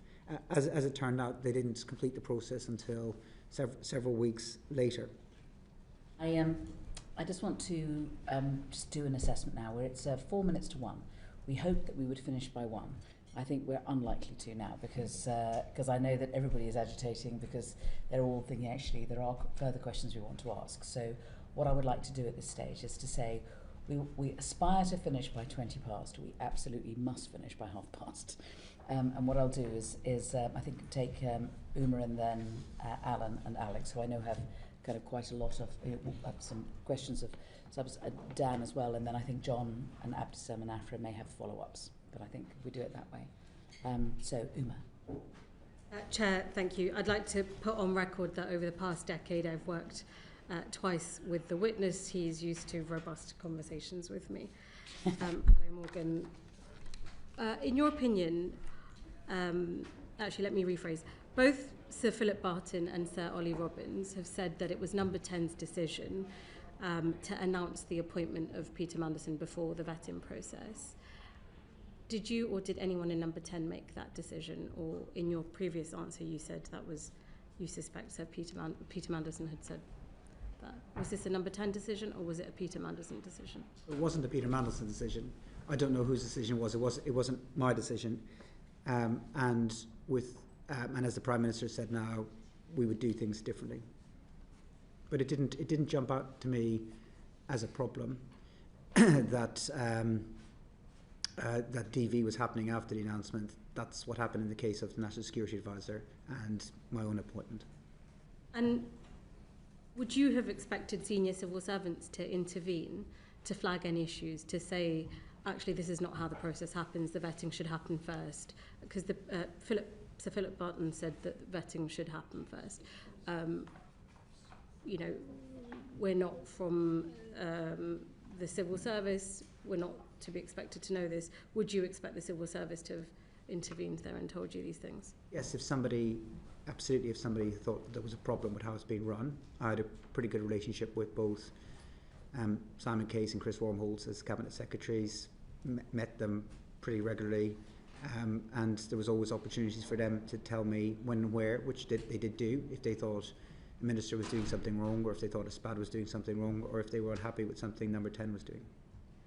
And you said that you made clear to the Prime Minister the pros and cons of this appointment, and that you wouldn't have put Peter Mandelson forward had Kamala Harris won the presidency. Do you think the politics of the day was weighing more heavily rather than the trade deal, or were they both hand in hand? I honestly don't know if I'd have put him forward had Kamala Harris had won. I think he wouldn't have got it. I think there were a broader range of candidates that were available to the Prime Minister, and I think he would have probably have gone in a different direction because of the nature of the relationships that were available to other candidates. For me, the top concern was the trade deal. And his role as EU Commissioner was a big factor in that. But the potential political relationships were also a factor, yes. Was the Prime Minister led to believe that Peter Mandelson's risks, the cons as you've set out, were manageable? Did you have that conversation with him? Did anyone have that conversation with him? Yes, that was part of his conversations always. And in your answer today, you said that you didn't feel that the truth at the time was put forward by Peter Mandelson in his response to your emails. Did you communicate that to the Prime Minister also? No, at the time I thought he was telling the truth. Okay, and so you didn't raise any issues with the Prime Minister that you had these concerns. You just put these questions to Peter Mandelson, you got the answers, and that was that. I thought they were truthful. Okay, and I asked Kat Little this question. I asked her if the developed vetting would have brought up the information that Bloomberg had in their leaks, really grave issues of Peter Mandelson sharing information about a market-sensitive matters when he was then in government, which is huge and a betrayal of this country. If that had been put to you, would you have ever considered Peter Mandelson? Not at all, no way. And one of the things that subsequently surprised me, I would have assumed that, and maybe they did, but I would have assumed that our Foreign Office would have been in contact with US counterparts to see what information they held on him. But absolutely no way would he have come close to number 10 or any job in this government had that been known. And it looks like you've been following our evidence sessions closely. You've seen these traffic light boxes, the UKSV red boxes. It turns out every stage of this process have never actually seen the boxes until this was leaked. So it's a bizarre process all round and one that doesn't seem fit for purpose. Had any of these issues been raised with you by the developed vetting, by the FCDO, by anybody? Had they been put to you as the Prime Minister's Chief of Staff? No, they're completely compartmentalised from SPADs, and as it turns out, more from ministers than I thought it was too. And I think it's quite right that it's compartmentalised for SPADs. I think that there are clearly a lot of things that need to be learned about how all these things will work, but there is no way that anyone in the Foreign Office would have discussed DV, anyone else's DV with me at any point. So I think there's a lot that needs to be learned by this whole process. But and I said, and I felt at the time when all this came out in September, that look, I know what I did wrong. I know the judgment calls that I made that were wrong. I'll live with them for the rest of my life. But as a chief of staff and you're a political advisor, you also relying on the information being presented to you. There's a lot of people in the state whose job is to protect the state, the government, and reputation, and you rely on that information coming from you. You don't have the ability to investigate, to ask more questions, to look deeper and deeper, and clearly it didn't work. It shouldn't be reliant on just one advisor giving bad piece of advice and then the whole thing goes wrong. The state needs to be more robust and stronger in all this. And my final question to you, Morgan. Everyone's talked about hindsight. There were lots that were known about Peter Mandelson before this appointment, and I appreciate that you have said that you made judgment call that you've since said is wrong. But there's a very well publicised friendship with one of the world's most notorious sex offenders. How was it that nobody within number 10 had seen this as an issue that so many of us had an aversion to? What was going on there that this was not the immediate red flag? So I think the thinking was that the time that he was in contact with Epstein, he presented as being an acquaintanceship. He regretted maintaining contact after his first conviction when he realised whatever he realised. I mean, according to his story at the time, he wasn't defending what this guy did in his first conviction, and he was saying that he was duped into understanding the nature of what had happened. So we He got convicted though. He couldn't get around that. I mean, he had been convicted, you know, of sex trafficking a minor. I mean, it's pretty. I mean, how do you talk your way out of that? Once a friend has been convicted of that, surely they're no longer a friend, let alone staying in their flat. Yeah, I don't have anyone in my life like that, but he didn't. He did, and you promoted him as being the next ambassador to the United States. He didn't say that he was a friend. He denied that he was a friend. He tried to say he was a passing acquaintance, that he was somebody who didn't really know enough about to ask questions. And the due diligence said otherwise. The due diligence didn't say he was a friend, and Mandelson Stayed in his house. The due diligence said he stayed in his house. Not happening in my house. All right, Alan. Thanks, Chair, and thanks for your time, Morgan. I think you said earlier that you thought the DV process might also pick up untruths or misrepresentations by Peter Mandelson. Do you know if the answers that he gave you on the Epstein follow-up or the due diligence report was sent to the DV system, the officers, to use as evidence to check the kinds of answers he'd given you? I don't know. Thanks. Thank you. Alex. Thank you, Chair. So we heard from Sir Philip this morning that he felt the speed of the appointment was unnecessary. Karen Pierce was doing a good job. The administration would take some time to set up. And Ollie Robbins, in his evidence, said the whole process felt weirdly rushed. So why did you push for such a short timeline between the announcement and the appointment? I didn't. Did Ollie Robbins say it was weirdly rushed? No, Jonathan Powell did. Jonathan Powell, okay. So the pace of it wasn't raised with me as a concern at the time, other than we said we wanted number 10, and that was a consensus view, in place by the inauguration, so that he could begin the work.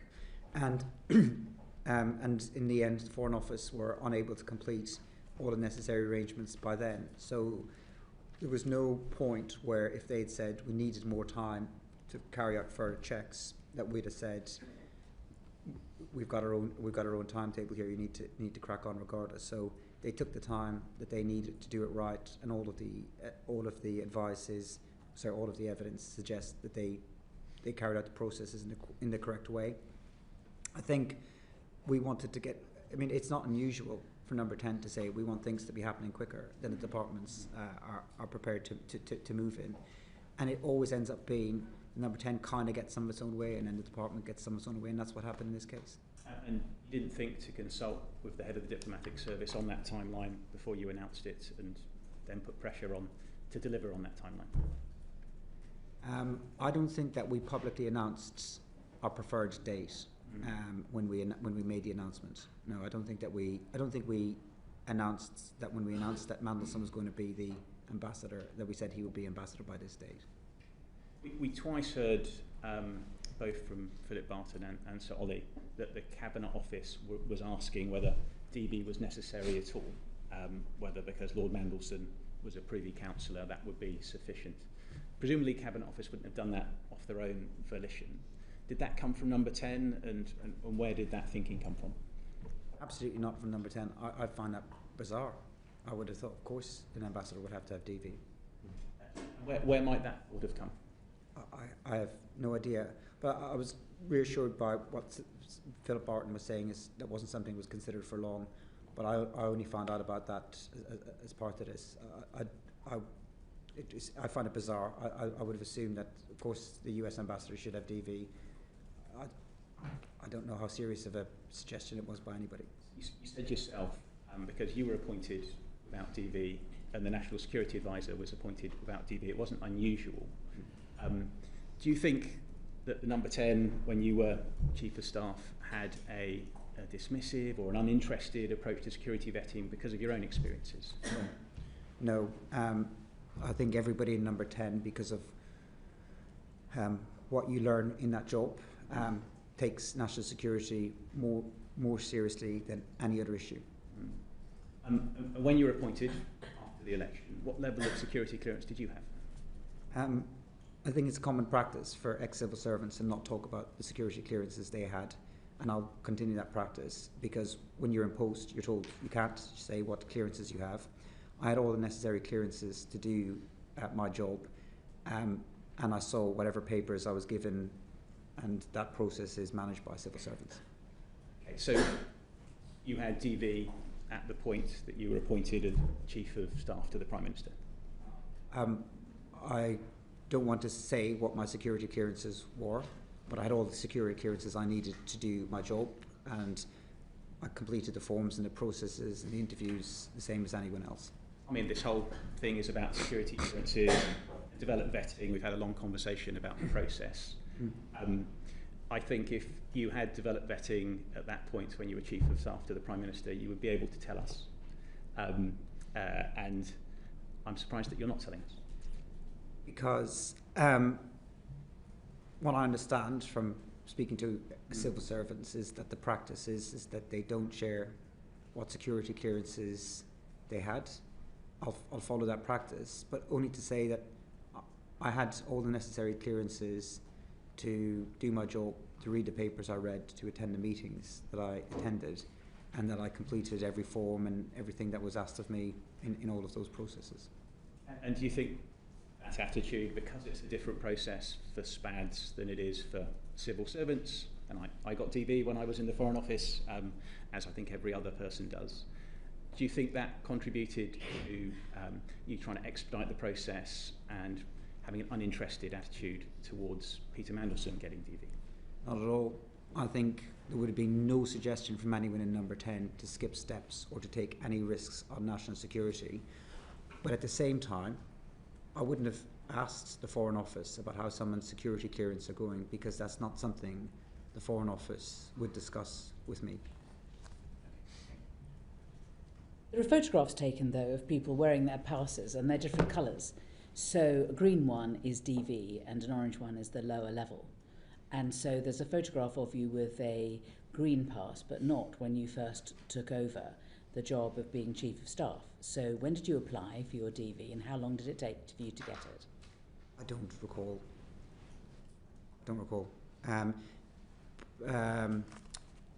The process as well is driven by how quick people fill their forms in. Yeah. A lot of people take a very long time. Would it be unfair to suggest that you didn't fill in the form straight away? Oh, I don't know. I don't know why you think I didn't fill in the forms. I filled in the forms as quickly as I could. They're quite extensive, and it's not something that you could just sit down in an hour and rattle your way through. And if you don't get it completed, I mean, it takes a long time. But I took all of that side of things extremely seriously, because in order to do my job, I needed to have necessary clearances. And I filled in whatever forms. You also have to gather a lot of information about things. It takes a while, but I always did it as best as I could and as quick as I could. On the 4th of February, Parliament passed a motion requiring the divulgence of all communications relating to the appointment of Peter Mandelson. On 25th of March, you reported that your telephone had been stolen. Now, the Metropolitan Police have released the transcript of the call you made relating to the theft of your mobile phone. You didn't say, "This is the Chief of Staff to the Prime Minister. My government issue phone has been stolen," which one would imagine would have been taken pretty seriously. You just said, "Oh, hello, someone just robbed my phone." Why did you not make it clear that this wasn't just an ordinary theft, this was a phone which was likely to contain highly sensitive information? So the dates are slightly incorrect. My phone wasn't stolen on the 20th of March. My phone was stolen on the 20th of October. So it was 4 months before. I gave up my government phone pretty much as soon as I left. Within a couple of days, I handed all my kit back to number 10. My phone was stolen on the 20th of October. I was a victim of crime. Somebody hopped onto the pavement and took my phone from me. The first thing I did was to try and retrieve it. I tried to chase, which was probably a mistake. The next thing I did was I phoned number 10, and I would have gone with whatever they told me to do. Now, I thought at the time that they would be able to track the phone, and that's what would happen, given, as you say, what's potentially on that phone, and that was my assumption. I then called 999. If number 10 had told me you need to tell the police or you need to tell the call handler what your job is, I would have done so. But otherwise, I didn't do that as a matter of course. I didn't, in any part of my job, go around saying I'm a very serious and senior person. If number 10 had asked me to do that, I would have done that. I also thought, wrongly again at the time, I thought a squad car might come by and I could explain a bit more if a squad car had come by. And then I made further phone calls to number 10 where I'd hoped that they could track the phone and I could tell the police where that phone was. And like you and like everyone else kind of reading about this, I was quite surprised by how limited the security is around Chief of Staff's telephone. One of the reasons the squad car didn't come round may be because you gave the wrong location. You said you were in Belgrave Street, which the operator interpreted to be in Stepney, and said, you said he turned left, there's a park on top of the road, and the operator said, Stepney Green Park, okay? And you said, yeah, he turned left there. That wasn't anywhere near Stepney, it was in Pimlico, I understand. So I also said I was in Westminster. So I said I was in Belgrave Street, Westminster, where I think I was on Lower Belgrave Road?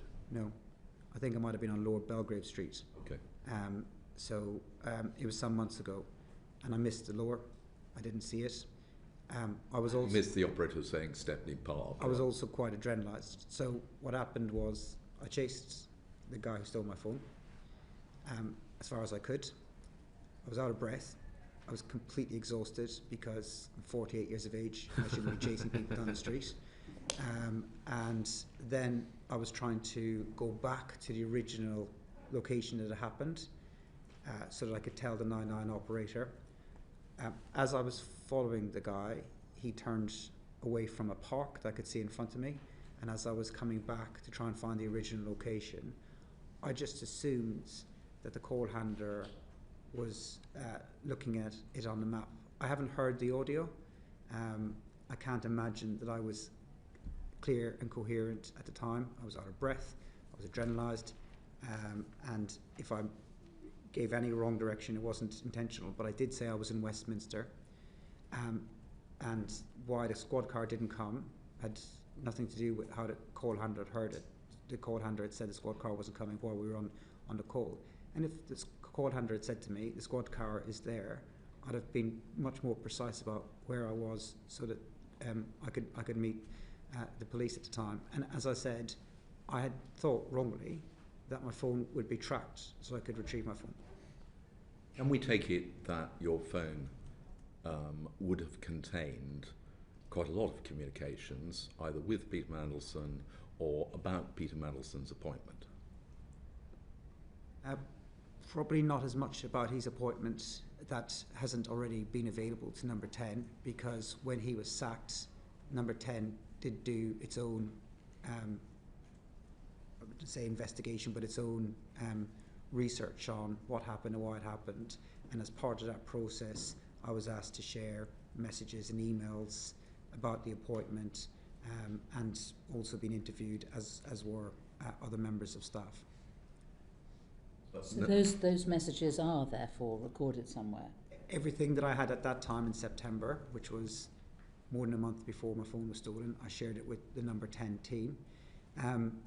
Beyond that, any messages that I sent to ministers or staff or officials would still be on their phones. That should be in the humble address material at some stage. Yes. Yeah, I would have thought so. So actually, there is a record, you believe, of all your communications from that phone, which, if relevant, will be released. So I don't think that I don't think all of my phone records will still be available, but I don't know what the recipients of my messages have, and they'll have to share their messages too. So I can't tell you what the Cabinet Office have. I'm not in charge of the humble address process and wasn't when I was there, and I haven't been told by the Cabinet Office what's been released and when, but I gave all of my government kit back to number 10 when I left. One would assume that given the sensitivity of the material on this phone, and there maybe all sorts of things besides Peter Mandelson, that there would be quite a robust effort to try and recover it. Has there been any news as to whether or not it's been found? Or Police keep me up to date, but I don't think that I should share the latest. But they haven't found the phone. No. Epstein. Just very quickly following on from Sir John's questions, so for the missing period from October onwards in relation to the content of your phone, was it not backed up to a cloud or linked to a device, or have we lost all data for that period? So from October 20th to my departure, all of those messages should still be on the phone that I gave back to the government, so they should have all of that. For everything prior to that, whatever the settings were on the phone, I didn't change them, so I didn't change whatever default settings people have on WhatsApp. It could be linked to a cloud. It could be backed up somewhere. I don't know. I don't know. My understanding is it's not, that they don't go connect back to the cloud, but whatever the default settings were on my phone, I just kept those. The government phones are pretty restrictive at what you can do as a member of staff with them. When I became Chief of Staff, we couldn't copy and paste on those phones. Thank you. Do you have disappearing messages on your WhatsApp? That's the question. Yes, with some people, yeah. With most people. Yeah, I think I did. Peter Mandelson, did you have disappearing messages? I probably did, yeah. Yeah. I've got just one other sweep-up question before I go to Afra. You've been asked about dinners with Lord Mandelson. I wondered if you could also tell us. I think there were also monthly dinners at Lord Liddell's, which I believe Peter Mandelson used to attend to. And were you attending those? I attended a couple of dinners with in Roger Liddell's house that Mandelson was at. The reportage of these dinners, I think, were just made it sound like these were something that was happening when we were working in opposition. I read about them in a book. They weren't. We all know what book it is. Yeah, I mean, it's was it not also a part of the history of Labour Together as well? No. So I'll explain a little bit about it if I could, because I think there's a bit of stylisation going on. A lot of that period the book is covering is COVID, so nobody was going around to anyone's house for dinner. Mandelson did not like Labour Together at all. He was not a fan of what I was doing. He was not interested in it. He broadly didn't agree with it. So I think the first conversation I had with him, I think from my best memory, was 2017. And the reason why I had a conversation with him, I was also having a conversation with a lot of former senior Labour grandees, was because there was you will recall, there was a group of Labour MPs who were arguing to split the Labour Party. I did not agree with that. I thought it was a terrible idea. And I was trying to basically make the case and build support to oppose that. I met with Mandelson as part of that.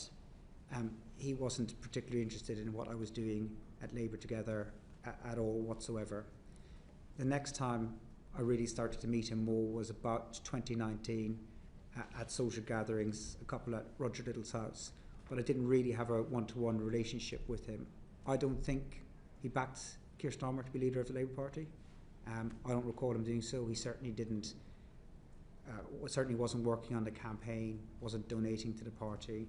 So if he voted for him, which he might have done, but from what I could tell, so this sort of mythos that's being built, that he is some sort of guiding hand behind me on my strategies or my life, is not the case. I started to try engage with him for advice in about late 2020, early 2021, I can't remember when I was thinking about how do we win the next general election. I also did so with characters like Margaret McDonough or Spencer Livermore or people who had run campaigns before, because I wanted to know what a winning campaign would look like, and he had been part of one in 1997, and that's why I engaged with him then. But there was no closeness of a relationship prior to then whatsoever. Thank you. Civil servants, including those in ambassadorial roles, can be eligible for a severance payment when their employment's terminated. Were you aware that Peter Mandelson would receive a severance payment on leaving his role? No. So at no time until it came out in the media were you ever told or aware that he would get payment? You weren't consulted at any stage on the terms of his departure? I wasn't consulted on his departure. I don't know if I was aware, but I wasn't consulted or didn't give a view, wasn't asked for a view. Okay. And were you aware whether others in number 10 were considering whether making a severance payment would reduce the likelihood of Lord Mandelson potentially becoming a public critic of the government? I don't know. His contract is with the Foreign Office. Okay. Or so you don't recognise the kind of reports that there may have been emails that said that if they paid him off, it would limit his reputational risk? Just what I read. I wasn't in those conversations, so I don't know much about it, I'm afraid. But do you believe those conversations may have taken place? I don't know. Okay. Not with me. And I think you just got... Just for the record, I attended a dinner at Roger Liddell's with Peter Mandelson, I believe after he was appointed ambassador. And was Morgan McSweeney there? No. That's the last question. Thank you very much. Thank you for your time. I'm sorry we've taken so long. If we could, everyone could remain seated for the moment. Order.